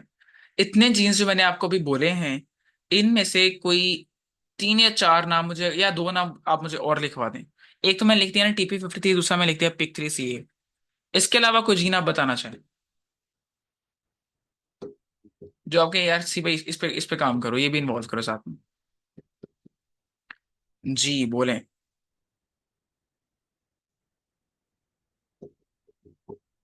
चलो भाई, बोलो। या अभी इन दोनों का देख लेते हैं, चलो टेंशन ना लो। ये दो ही रख लेते हैं, दो जीन्स का हम देखते हैं कि ओवरऑल क्या हमें ट्रेंड देखने को मिलता है। मैं सिर्फ एक ही कर लेता हूँ, टेंशन ना लो आप।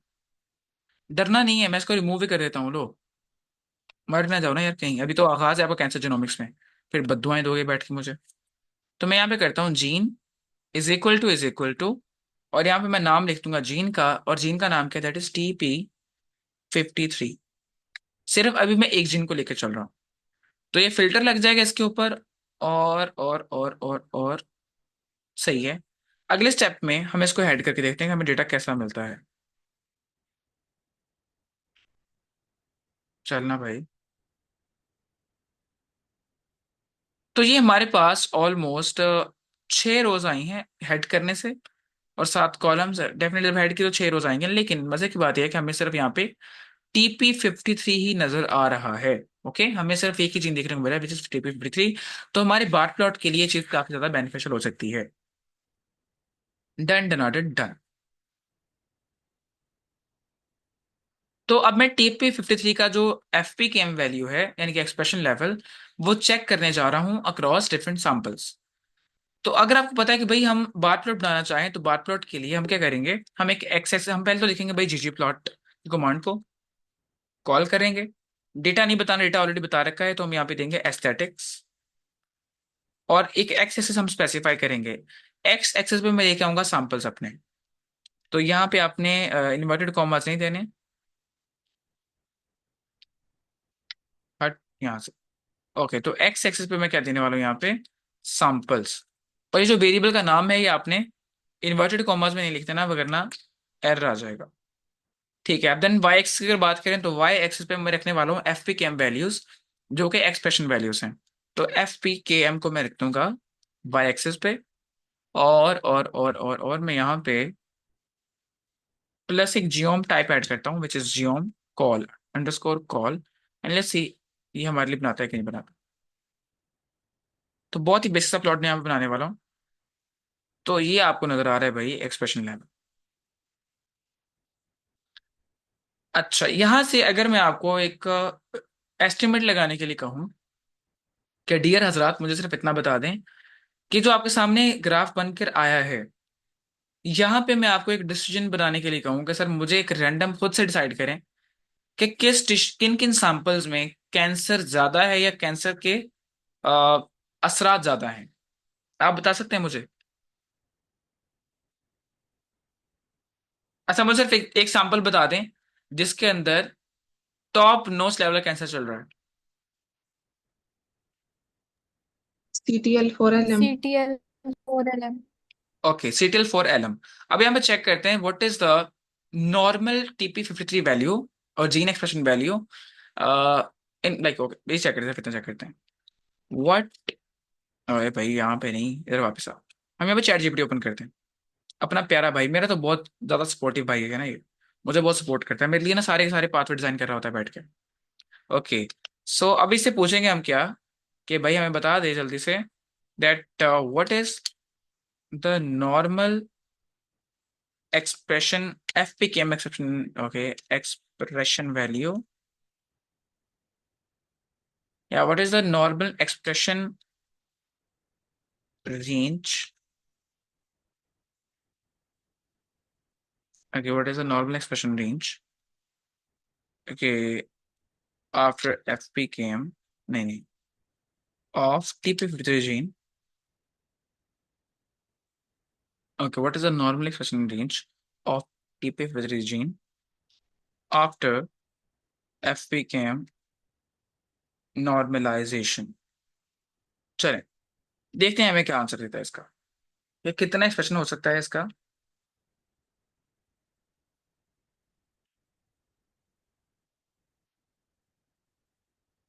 तो here are some general guidelines for interpreting FPKM values for gene expression।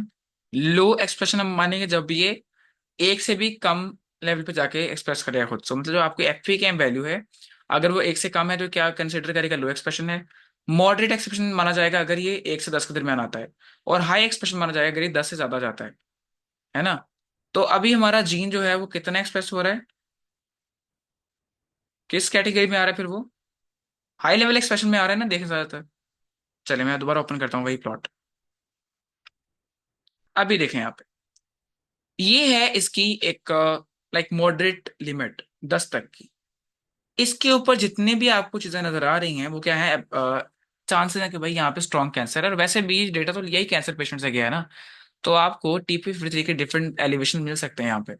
लेकिन अगर हम ओवरऑल बात करें, ये CTL8 से CTL8LM, देखिए ये जो आपको दो रेप्लिकेट नजर आ रहे हैं, और ये CTL4 जो है, तो ये लिवर का है बेसिकली, लिवर। और ये कोलोन का है, ये भी लिवर का है। देन लिवर, तो ये आपको काफी ज्यादा कुछ सैंपल्स मिले जहाँ पे आपको इसका इंक्रीज एक्सप्रेशन मिल रहा है अभी, लेकिन चीजें उस हद तक क्लियर नहीं है। अच्छा, अगर मैं यहाँ पे एक और एस्थेटिक डाल दूं, ओके, क्या आप मुझे यहाँ से डायरेक्टली कंफर्म कर सकते हैं कि कौन से सैंपल्स हैं जिन जिनको हम लिवर के केस में डील कर रहे हैं, कौन सा कोलोन कैंसर केस में डील कर रहे हैं, नहीं। तो थोड़ा सा मुश्किल हो रहा है ना। हम ऐसा करते हैं, हम यहाँ पे एक फिल ही क्रिएट कर लेते हैं ना यार, इतना तो पढ़ रखे हैं, प्लॉटिंग आती तो है ना।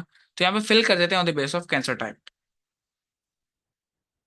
जैसे हम कल कर रहे थे, एग्जैक्टली ऐसे। तो रन करते हैं ऐसे। अरे वाह। तो ये लीजिए जी, एक ये फलां फलां फलां, तो आपको रंगीला सा प्लॉट देखने को मिल रहा है। तो कोलोन कैंसर को इसने रिप्रेजेंट किया है विद दिस थिंग, ठीक है, रेड सा जो है, और लीवर को उसने किया ब्लू से।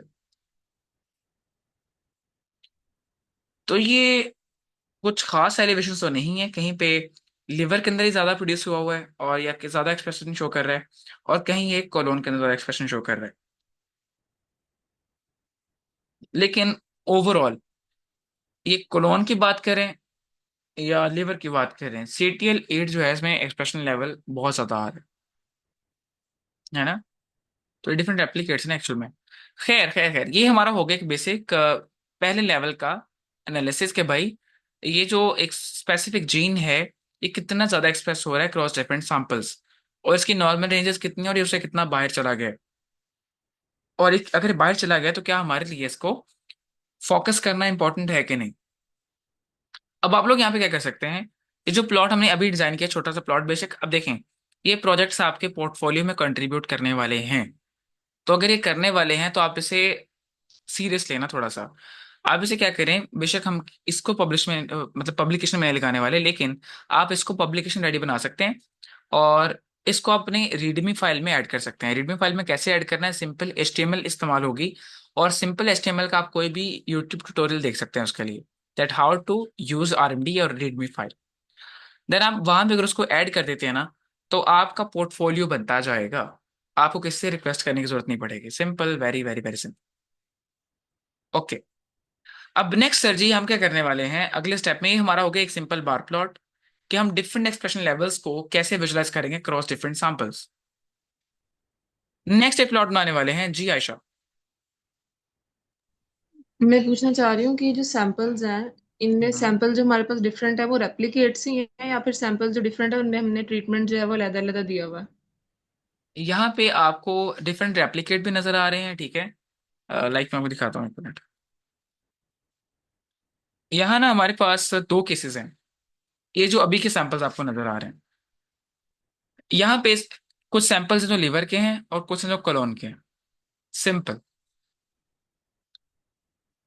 और देन उनके डिफरेंट रेप्लिकेट्स की भी वैल्यू इसी के अंदर कंसीडर की जा रही है। अब रेप्लिकेट्स आपको यहाँ पे नजर नहीं आ रहे, रेप्लिकेट्स की बेस में मैंने कुछ नहीं किया। अगर मैं चाहूँ तो इसको स्टैक में कन्वर्ट करके हर रेप्लिकेट कितना इसमें कंट्रीब्यूट कर रहा है वो वहां पे बता सकता हूँ, लेकिन अभी यहाँ पे रेप्लिकेट का कोई किरदार नहीं है। यहाँ पे रेप्लिकेट की बात नहीं हो रही। यहाँ पे कैंसर टाइप है, ठीक है, कौन सा सैंपल है जो कोलोन कैंसर को रिप्रेजेंट कर रहा है, कौन सा सैंपल है जो लिवर कैंसर को रिप्रेजेंट कर रहा है। देन लिवर और कोलोन के डिफरेंट डिफरेंट रेप्लिकेट्स हैं। डन, सही है। अभी मतलब मैं सिर्फ पता हम, क्या पूछना चाह रही थी, जी जी, जैसे अब ये फर्स्ट है ना, CTL10 है और उसके साथ जी जी, लिवर का भी है, हमारे पास कॉलन का भी है। जी जी। मैं पूछना ये चाह रही हूँ कि दो सैंपल्स तो सेम ही है, मैं कह सकती हूँ कि ये पहला रेप्लिकेट है दोनों का, उसके बाद जो 12 वाला है वो दोनों का दूसरा रेप्लिकेट है, इस तरह मैं इसको कह सकती हूँ? मुझे लगता नहीं कि आपको इसे कहना नहीं चाहिए। मैं ना इस वजह से पूछ रही हूँ क्योंकि अगर तो ये सेम रेप्लिकेट्स हैं, फिर इनमें इतना फर्क होना तो हमारी क्रेडिबिलिटी की तरफ नहीं चला जाएगा कि हमने सैम्पलिंग में इतना फर्क तो नहीं आ सकता अगर रेप्लिकेट है। लेकिन अगर नहीं नहीं ट्रीटमेंट नहीं, डिफरेंट है तो इसका मतलब फिर तो हम इसको कर सकते हैं ना डिफाइन के, फिर डिफरेंस है। ये सैंपल्स ही डिफरेंट हैं, सही हो गया, ओके। ठीक है। तो ये CTL10C जो है, फॉर एग्जाम्पल, ये जो आपका कोई एग्जाम्पल होगा, बंदा होगा जिससे आपने सैंपल कनेक्ट किया है, अब उसके सैंपल के डिफरेंट रेप्लिकेट्स आगे हो सकते हैं। सही हो गया, आगे समझ में।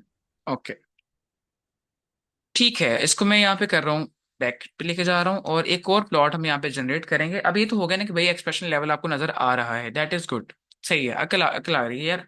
अच्छा ठीक है, लेकिन मुझे तो टू बी वेरी ऑनेस्ट अभी ये बार प्लॉट देख कुछ समझ तो आ ही नहीं रही यार। हाँ सर हो रहे हैं, हाँ जी हो रहे हैं, ठीक है समझ गया, आगे।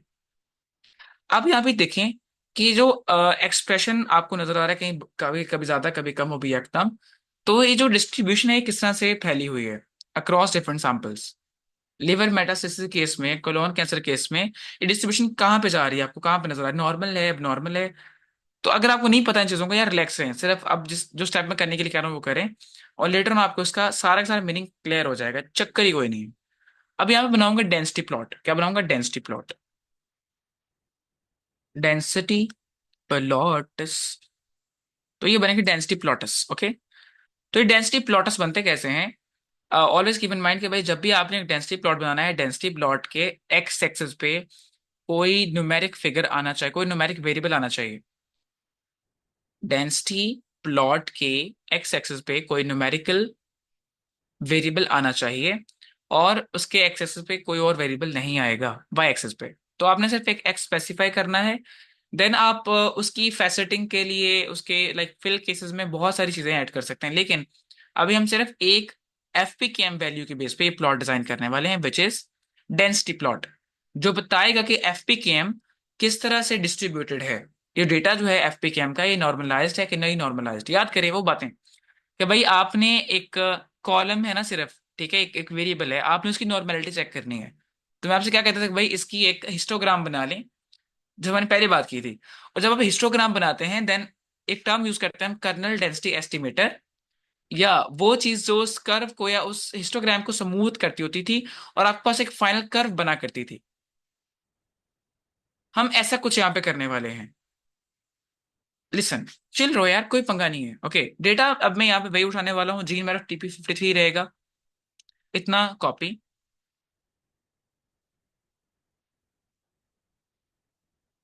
ठीक है, ये कॉपी हो गया। और इसके एंड पे मैं बनाऊंगा एक GG प्लॉट 2। GG प्लॉट, यार क्या टेंशन का लेते हो, डर का जाते हो, फिर डर का ही रही हो, पिया बिया हो गया का।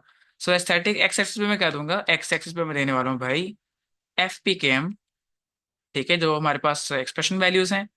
वाई एक्सिस पे मैं कुछ नहीं दे रहा, वाई एक्सिस पे कुछ नहीं दे रहा, मैं यहाँ पे सिर्फ बता रहा हूँ कि अब जो नेक्स्ट फिल करना है ना आपने, जो डेंसिटी प्लॉट बनेगा उसको फिल कैसे करना है। तो just fill on the basis of cancer type. अभी कैसे होकर नजर आ जाएगा आपको।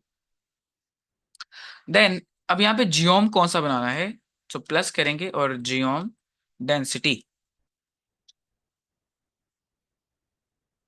It's on this, okay.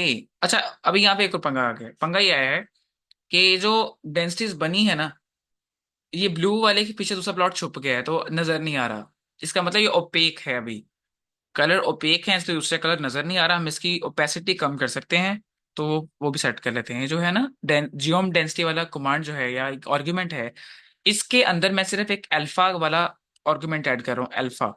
तो ये जो मेरा अल्फा है ना, अल्फा आपकी ओपेसिटी कंट्रोल कर सकता है कि ये प्लॉट जो है पीछे वाला नजर आएगा कि नहीं आएगा। हाउ, मैं आपको बताने वाला हूँ। याद रखें, जब भी मैं अल्फा की बात करूंगा, अल्फा 0 होने का मतलब है टोटल ट्रांसपेरेंसी, ठीक है, हर चीज क्या है, ट्रांसपेरेंट है। जब मैं अल्फा 1 यूज करूंगा, that means totally opaque, hard colours. और अगर मैं इसके इन बिटवीन के वैल्यूज यूज करता हूँ, दैट मीन्स के यार कुछ कलर हो सकता है, कहीं ट्रांसपेरेंसी हो सकती है, ये ऐसा कुछ। तो अब मैं अल्फा को अगर मैं 0.5 यूज करता हूँ, जनरली हम 0.5 यूज कर रहे होते हैं in most of the cases, तो ये ट्रांसपेरेंसी कम हो जाएगी इसकी। ये देखें, अब मुझे इसको दिखने में ऐसा, देखने में आसानी हो रही है, इसलिए ज्यादा है, मैं और कम करता हूँ, तो ये 0.3 करता हूँ। अगर मैं करता हूँ 0.3, नाउ लेट्स रन दिस। अच्छा, क्या आप इसको देखकर मुझे ये बता सकते हैं कि ये डिस्ट्रीब्यूशन कैसी है?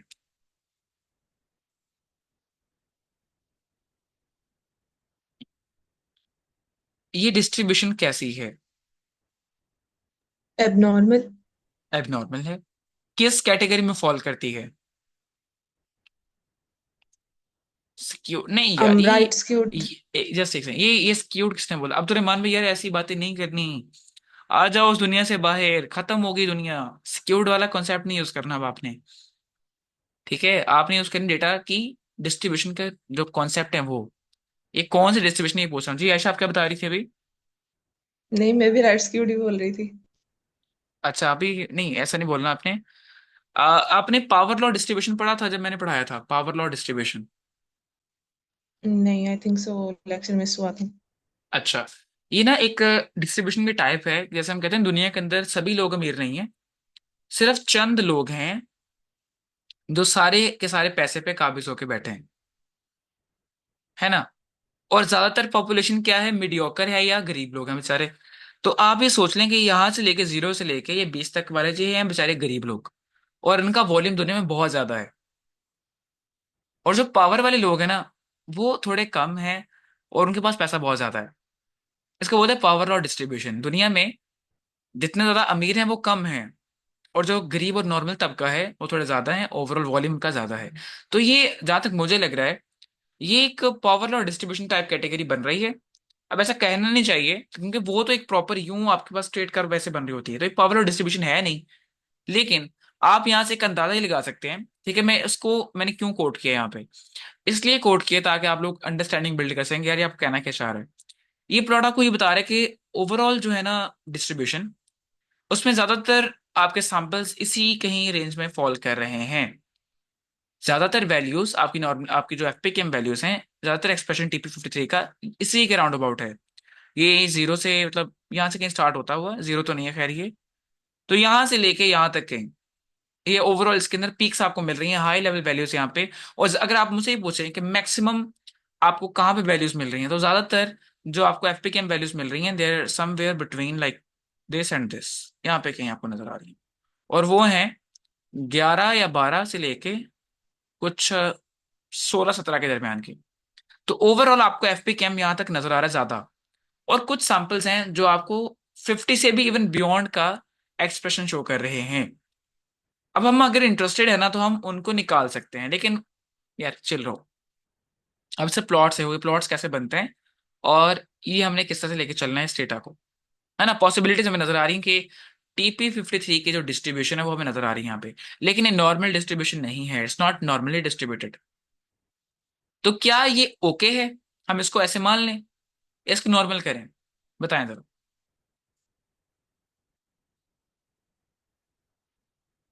जी, क्या हम इसको ऐसे ही चलने दें या छोड़ दें इसको?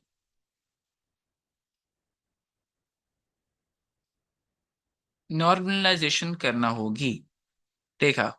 तो खैर, अभी मैं यहाँ पे एक चीज कोट करता हूँ। क्या क्या ये जरूरी है कि दुनिया के, मतलब दुनिया के अगर आपने काम करना है तो आप सब इंसानों को बराबर खड़ा कर दें? तो आप ऐसा कभी नहीं करेंगे, है ना। आपको भी पसंद है कि भाई जो कुछ अमीर है वो कुछ ही रहे, बाकी सब लोग गरीब रहे, तभी दुनिया का काम चलेगा। तो ये जो सिनेरियोज है ना, हमें नॉर्मलाइजेशन कब करनी है कब नहीं करनी है, इसमें हमें थोड़ा सा टेक्निकल होना पड़ेगा। हमें सोचना पड़ेगा, या यहीं पे दिमाग खाता है सारा। मैं जब से मैंने स्टार्ट किया ना काम, मैं हर बंदे को समझाते आ रहा हूँ कि यार नॉर्मलाइजेशन कब करनी कब नहीं करनी सबसे बड़ा मेन सवाल ये है। और मजे की बात बता दूं आपको, अगर आप सिर्फ इस एफपीकेएम के ऊपर अच्छा काम कर लेते हैं, ये जो अभी आपका डेटा है, आप एक बड़ा ही सोफिस्टिकेटेड सा मशीन लर्निंग मॉडल्स पे बिल्ड कर सकते हैं।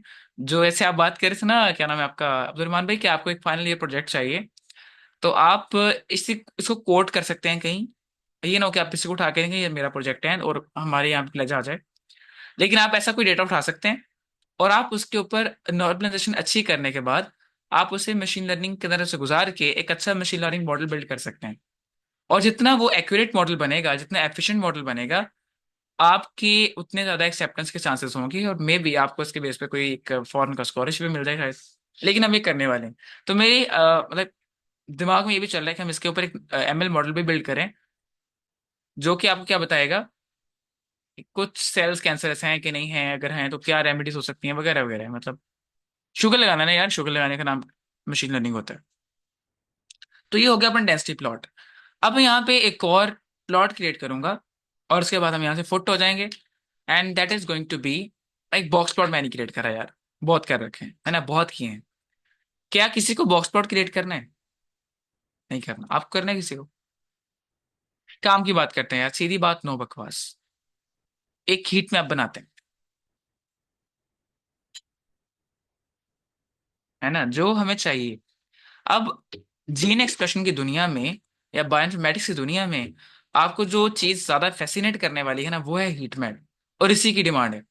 आप हीट मैप अभी सिंपल बनाएंगे, लेकिन जो हम फाइनल हीट मैप बनाने वाले हैं उसके लिए हम यूज करेंगे GG अलाइन पैकेज। जो कि इस वक्त का बहुत ही चर्चा में चलने वाला पैकेज और बहुत मजे मजे के हीट मैप बनाता है। और आप चाहें तो हीट मैप बनाने के लिए मैं आपको एक ना वेब टूल रेकमेंड करता हूँ, Chi plot, CHIPLOT plot. Chi plot को आप यूज कर सकते हैं for making some kind of heat maps. तो हीट मैप बड़े अच्छे बनाएगा वो। ये चाइनीज एक वेब पोर्टल है, जैसे वेब एप्लीकेशन होती है ना, है ना, चाइनी की ऐसे वेब ऐप होती हैं। तो वैसा कोई वेब पोर्टल है वो, और आप उसी का डेटा देते हैं तो वो आपको उसके अच्छे अच्छे प्लॉट बना के दे देगा। और सिर्फ हीट मैप ही नहीं, बहुत सारे प्लॉट्स, आपके इवन कोड डायग्राम्स होती हैं, और आपके मजे मजे के फाइलोजेनेटिक ट्रीज होते हैं, तो वो सारे के सारे बना सकता है। अच्छा, अभी यहाँ पे चैट में कुछ आया है, PCR करते हो क्या? ये हीट मैप आते हैं तबीयत खुश हो जाती है, रिजल्ट इंटरप्रेट करता है। दोबारा बताते हैं टूल, ची प्लॉट मैं आपको यहाँ पे लिख ही देता हूँ ना, चैट में देखें, ची प्लॉट। तो ये काफी ज्यादा आसान है। अगर आप कोडिंग पे टाइम वेस्ट नहीं करना चाहते, you can actually go towards ची प्लॉट। और ये आपको अच्छे लाइक पब्लिकेशन रेडी फिगर्स बना के देगा ची प्लॉट। और आप चाहें तो ये रेकमेंड कर सकते हैं सर काशिफ साहब को भी, बल्कि मैं आपको खुद ही रेकमेंड करता हूँ यार, वो बेचारे गाली दे रहे होंगे कहीं ना कहीं। खैर, फाइनली हम बनाने वाले हैं अब यहाँ पे एक क्या उसको बोलते हैं, क्या उसको बोलते हैं, heat map. Okay, so heat map अभी कुछ भी फाइनल नहीं है, ये सारा का सारा क्या चल रहा है, मॉक चल रहा है। ओके, तो हीट मैप बनाने के लिए हम क्या करेंगे, डेटा वही रहेगा हमारा। अब लेकिन यहाँ पे मैं जीन थोड़ा ज्यादा कर लूंगा, मैं जीन कुछ और ऐड कर लूंगा यहाँ पे। तो यहाँ पे हम लगाएंगे फिल्टर, और फिल्टर के अंदर मैं जीन वाला कॉलम यूज करूंगा, और यहाँ पे मैं एक परसेंट इन परसेंट का लाइक परसेंट इन परसेंट, और मैं यहाँ पे एक वेक्टर क्रिएट करता हूँ। अच्छा, अब ये परसेंटेज परसेंट का पता है फायदा क्या होता है? आप यहाँ पे एक तो मल्टीपल चीजों के बारे में कमांड दे सकते हैं कि भाई ये भी ले आओ, वो भी ले आओ, वो भी ले आओ, वो भी ले आओ। तो आपके पास एक लिमिट नहीं होती, अब जल्दी आप काम कर पाएंगे। आपको हर दफा ये लिखना gene is equal to this, gene is equal to this, तो आप उससे बच जाते हैं। सेकेंड फायदा ये है कि अगर आपने वेक्टर में कुछ ऐसे नाम भी लिखते हैं जो एग्जिस्ट नहीं करते, तब एरर नहीं आएगा। तो जो जो उसमें से पड़े होंगे वो उनको उठा के बाहर ले आएगा। तो ये फायदा है इसका। अब यहाँ पे मैं स्पेसिफाई करूंगा, पहला TP53, second one is PIC3CA। Okay, then मैं यहाँ पे करने वाला हूँ अ, जी कौन सा करें, केरास कर लेते हैं फॉर एग्जांपल।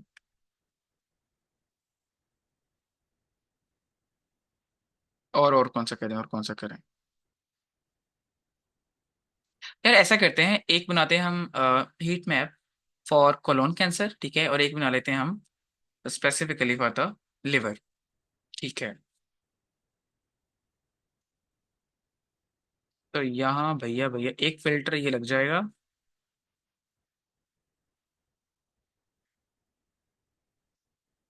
चलो यार, पहले तो निकाले ना कुछ जीन्स, केरास लिखते हैं, और यहाँ पे लिखते हैं कौन सा लिखें, कौन सा लिखें, बताएं बताएं जल्दी बताएं। और मैं यहाँ पे APC फॉर एग्जाम्पल लिख लेता हूँ, APC। और मैं यहाँ पे एक और जीन निकाल लेता हूँ विच इज SMART4,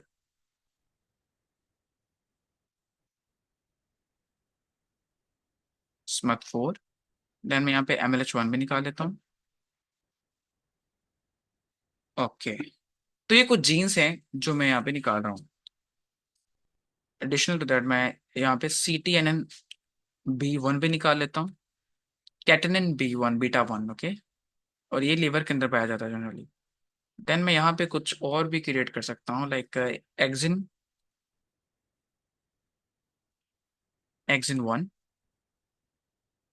अच्छा जी, अब यहाँ पे और कौन सा आ सकता है? एक्सिन 1 के अलावा मैं यहाँ पे लेके आ सकता हूँ जी लीवर का एक और एक इन्वॉल्व कर लें, HNF कर लें, HNF। नहीं बस ठीक है, टैट करते हैं, टैट, टैट करते हैं, tat, telomerase reverse transcriptase, tat. Okay,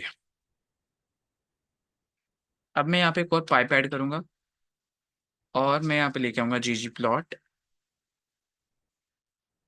best. और GG प्लॉट के लिए मैं यहाँ पे, अब चूंकि हमने एक हीट मैप बनाना है, तो हीट मैप के लिए हमारे एस्थेटिक थोड़े डिफरेंट होते हैं। हम एक्स एक्सिस पे भी एक कैटेगोरिकल वेरिएबल ही देंगे और वाई एक्सिस पे भी कैटेगोरिकल वेरिएबल ही देंगे। अगर मैं अपने एक्स एक्सिस पर अगर मैं अपने एक्स एक्सिस पर अच्छा मुझे ये बताएं मेरे जीन्स कितने हैं जिनको मैं देखना चाह रहा हूँ।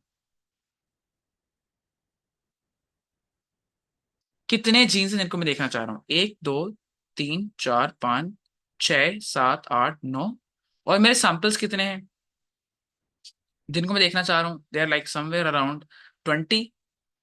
तो अगर हम क्या करेंगे, हम एक्स एक्सिस पे वो चीज रखेंगे जो के नंबर्स में कम होगी, और वाई एक्सिस पे वो रखेंगे जो नंबर में ज्यादा होगी। ऐसा रेकमेंड किया जाता है। तो आप भी ऐसा फॉलो कर सकते हैं, इसी सेम स्ट्रेटजी और सेम स्कीम को। और अगर आप चाहें मैं आपको सिंपली बना के दिखा सकता हूँ यार, मुझे कोई पंगा नहीं किसी भी केस में। एक्स एक्सिस पे मैं रख लेता हूँ सैम्पल्स आपकी आसानी के लिए, और कॉमा वाई एक्सिस पे मैं रख देता हूँ अगर, क्या बोला, जीन का कॉलम। Yes, gene. और फाइनली फाइनली फाइनली अगर मैं यहाँ पे एक जियोम टाइल ऐड करता हूँ, because geom tile represents heat map.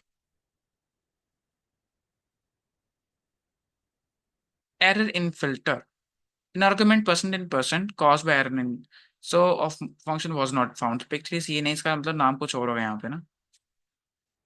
इसका मतलब ये तो यार काम खराब, इसको निकालना चाहिए। तो परसेंट इन परसेंट का क्या फायदा हुआ हमें? चलो इसको निकालो जरा, जो कि रास में नहीं मिल रहा। किसी और नाम से लिखे हुए भाई, बता दो मुझे अभी से।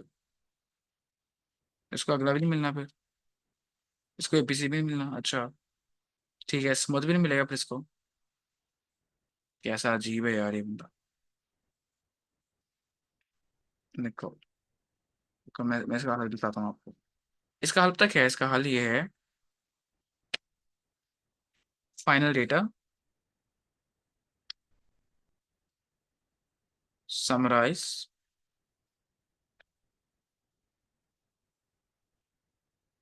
यूनिक, ओके, डॉलर साइन या फिर जी,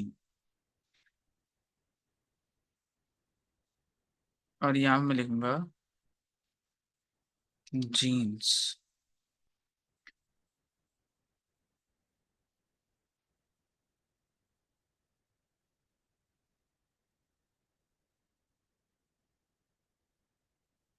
तो ये हमारे पास आ, कमोबेश कितने जीन्स है बताइए? 56,215 और हैं, और 10 को इसने सिर्फ दिखाया है यहाँ पे। ओ भाई इतने जीन्स क्या करेंगे हम यहाँ पे, है कि नहीं? जीन्स तो बहुत सारे हैं। आप हिसाब लगा लें कि जीन एक्सप्रेशन डेटा जो है कितना कॉम्प्लेक्स है। आपका जीन्स हैं 56,225, अभी जो यहाँ पे नजर आ रहे हैं आपको। अच्छा खैर, अब यहाँ पे हमने अपनी मर्जी के जो निकालने हैं भाई, उनमें क्या हमारी चीजें मौजूद हैं कि नहीं। हम्म इसके लिए हम ट्रू और फॉल्स के आर्गुमेंट चेक कर सकते हैं। हम्म सही है, सही है, सही है। हम यहाँ पे करेंगे फाइनल डेटा, एक पाइप अप्लाई करते हैं और यहाँ पे लिखते हैं फिल्टर। फातिमा की आपको मिल गई है वो चीज़ जो हमें चाहिए? सर जो आपने पहले प्रोग्राम लिखा था ना वो मेरा रन हो गया था, और लेकिन ये ऐसे ब्लैंक आया है जिसमें मैंने पिक्चर में भी थे। तो मेरे क्यों रन कराई, तो मैं सोच रहा हूँ भाई। एक्चुअल में ना उसको वो जीन्स यहाँ पे मिले ही नहीं, शायद उसने कहीं और नाम से यहाँ पे लिखे होंगे। आपने ना कंबाइन का सी भी कैपिटल लिखा हुआ है। तो ये आप पहले नहीं बोलते यार, क्यों नहीं बोलते आप लोग हैं? नहीं ऐसे ये कंट्रीब्यूट नहीं करेगा आई गेस। देखते हैं, लेट्स सी।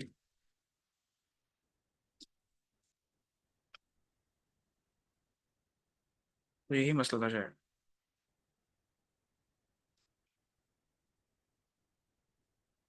नहीं यहाँ पे हम टेंशन नहीं पड़ा, मैंने कहा पता नहीं जीन नहीं मिल रहा, जीन नहीं मिल रहा।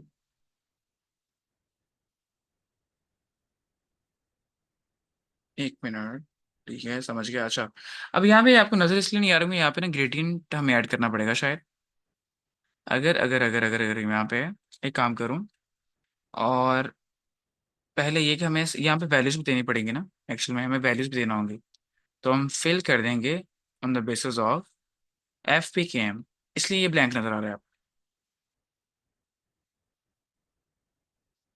फिर हम यहाँ पे दूसरे नाम भी लिख के देख ही लेते हैं, मान लीजिए इतना खर्चा हो रहा है तो चिप्स का पैकेट भी ले ही लेते हैं ना, है ना। तो पिक 3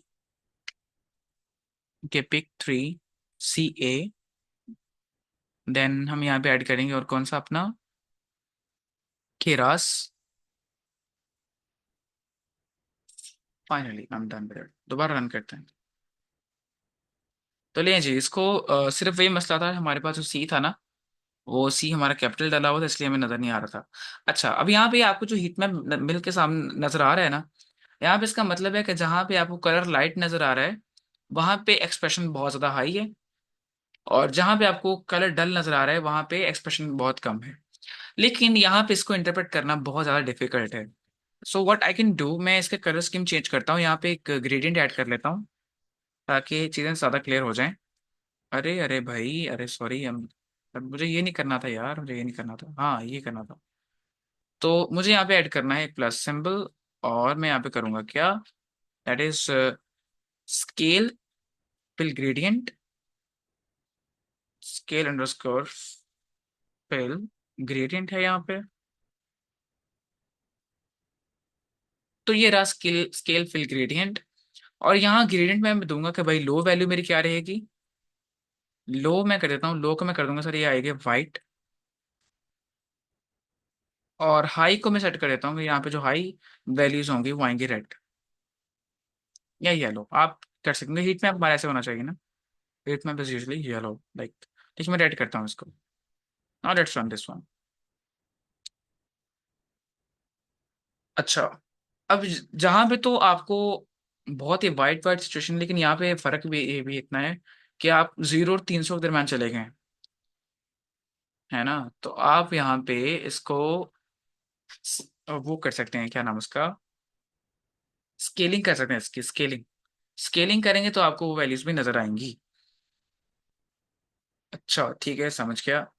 तो यहाँ पे अगर मैं कर दूं इसको, भैया भैया, यहाँ पे स्केल ऑप्शन है। नहीं, इसका ना स्केल चेक करें आप, ठीक है। सिंपल हीट मैप जो होता है ना, वहाँ पे तो हमें स्केल मिलता ही है, और यहाँ पे देखना है कि हमें स्केलिंग किस ऑप्शन में मिलती है। तो आपने इसका जब स्केल सेट करना है ना, स्केलिंग करने के बाद आपको ये जो कलर्स हैं जो कुछ नजर नहीं आ रहे, बिल्कुल डल हो चुके हैं, तो आपको वो भी नजर आना शुरू हो जाएंगे। और आप यहाँ वैसे मीडियम वैल्यू भी सेट कर सकते हैं कि मीडियम वैल्यू आप क्या कहेंगे, है ना। तो अगर मैं यहाँ पे एक ऐड करता हूँ कि,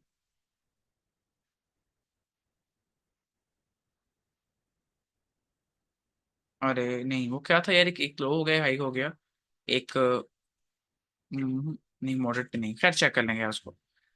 अच्छा, अगर आप इसको स्केलिंग कर लेते हैं ना, तो ये जो आपको वैल्यूज नजर नहीं आ रही due to the like large difference, 0 में और 300 में बहुत सारा डिफरेंस है, तो लेटर ना आपको वो भी नजर आना शुरू हो जाएंगे इंशाल्लाह जब स्केलिंग करेंगे। लेकिन अब यहाँ पे मजे की बात तक है, जो चीज फोकस करने वाली है, कि जो जीन आपको नजर आ रहा है ना, ये जो CTN B1 है, इसका एक्सप्रेशन आपको काफी ज्यादा इंटरेस्टिंग देखने को मिल रहा है इनसाइड CTL12C।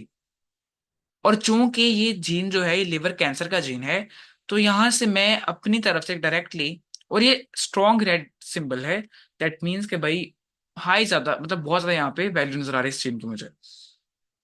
अच्छा, CTN B1 का इतना ज्यादा एक्सप्रेशन जो है ये क्लियरली इंडिकेट कर रहा है कि ये जो हमारे पास सैंपल था CTL12C, ये एक लिवर कैंसर पेशेंट था, ओके, लिवर कैंसर था ये। और देन इवन आपको जितनी भी यहाँ पे नजर आ रही है CTL20C जो है, ये भी प्रोबेबली आपको क्या नजर आ रहा है, एक कैंसर सॉरी लिवर पेशेंट नजर आ रहा है, लिवर कैंसर पेशेंट।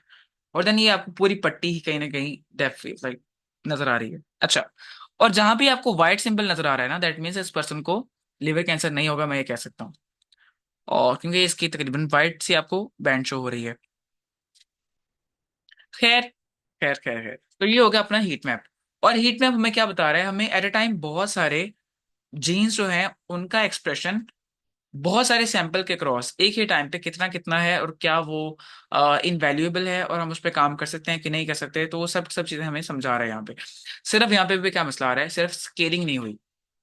अगर आप सिर्फ स्केलिंग कर लेते हैं ना, जैसे मैं यहाँ पे अगर ये कर दूं यार सिंपल, अभी ये स्केल फिल ग्रेडियंट है ना, अगर मैं इसको स्केल चेंज कर दूं इसका, और मैं यहाँ पे कर दूं स्केल फिल विरिडस, शायद आपको कलर थोड़े से, लेकिन वो बहुत गंदे सा कलर है यार, वो कभी भी रेकमेंड नहीं किए जाते for plot like publication ready plot. लेकिन एक एग्जांपल के लिए मैं उसको अगर प्ले करूँ यहाँ पे स्केल फिल विरिडस, डी या सी करते हैं तो ये एरर ना आ जाए। अब यहाँ पे आ गया, तो सी करते हैं like.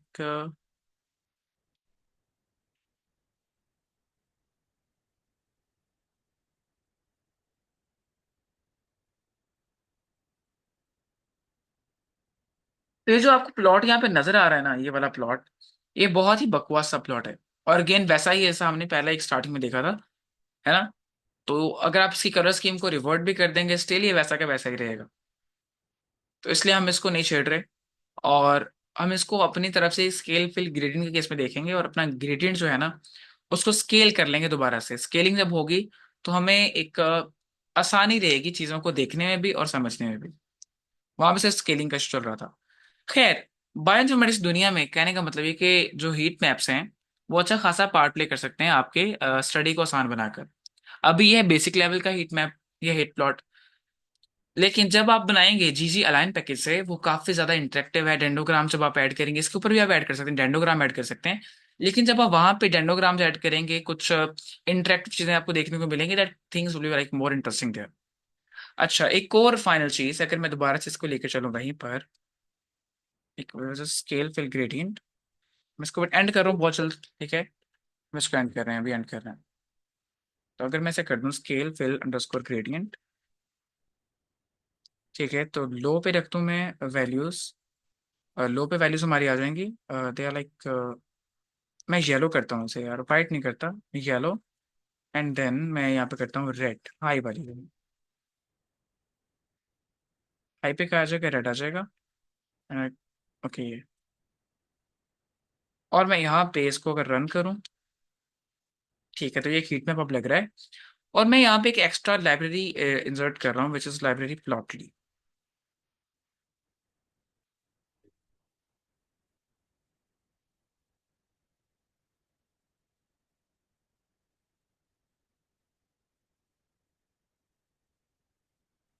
Okay okay okay okay okay. इसी को अगर मैं सेव करूँ, नहीं सेव ऐसे नहीं होगा, तो भाई भाई, ओ भाई भाई भाई, ऐसा करता हूँ, एक जुगाड़ लगाता हूँ, जुगाड़ सुना मेरा। ऑब्जेक्ट बनाना पड़ेगा बल्कि, चलो इसको ऑब्जेक्ट बना देते हैं।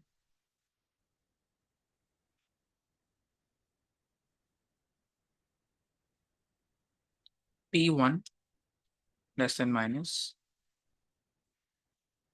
This plot.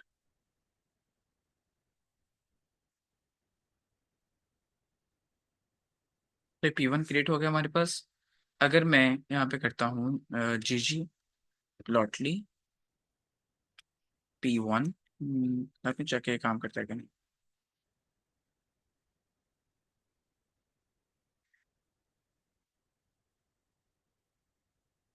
ओके जी, तो अभी ये जो आपको प्लॉट नजर आ रहा है ना,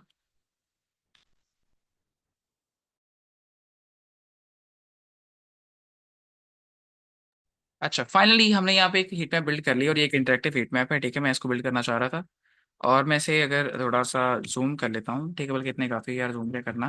क्लास को एंड करते हैं, हमारा तकरीबन टाइम खत्म हो गया, और हमारा टाइम जो है ये यहाँ पे लाइक हमें रोक देना चाहिए था। खैर, ये इंटरेक्टिव हीट मैप है, और जो मैंने आपको प्लॉटली से बना के दिखाया है, और आप जहाँ पे भी कर्सर रोटेट करेंगे आपको आपके डिफरेंट जीन के नेम, ठीक है, सैम्पल नेम और डिफरेंट एक्सप्रेशन वैल्यूज हैं, आप उसको इजीली एक्सप्लोर कर सकते हैं। And that is all for today's lecture, और मैं इसको यहाँ पे एंड कर रहा हूँ। और क्योंकि जहाँ पर 9 बजे का हमारा एक दूसरा काम होता है, सही है। हम आपसे मिलते हैं कल, और अगर आपको जो भी कोई सवालात हैं, कोई चीज़ समझनी है, कुछ नहीं समझ आ रहा तो मुझसे पूछें, ठीक है, feel free to say anything.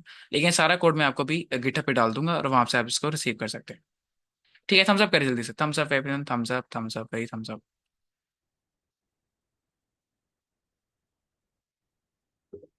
Okay, good हो गया। और मैं यहाँ से कर रहा हूँ लीव, और आप लोग भी कर सकते हैं चिल। टेक केयर एंड अल्लाह हाफिज, कल मुलाकात होती है आपसे।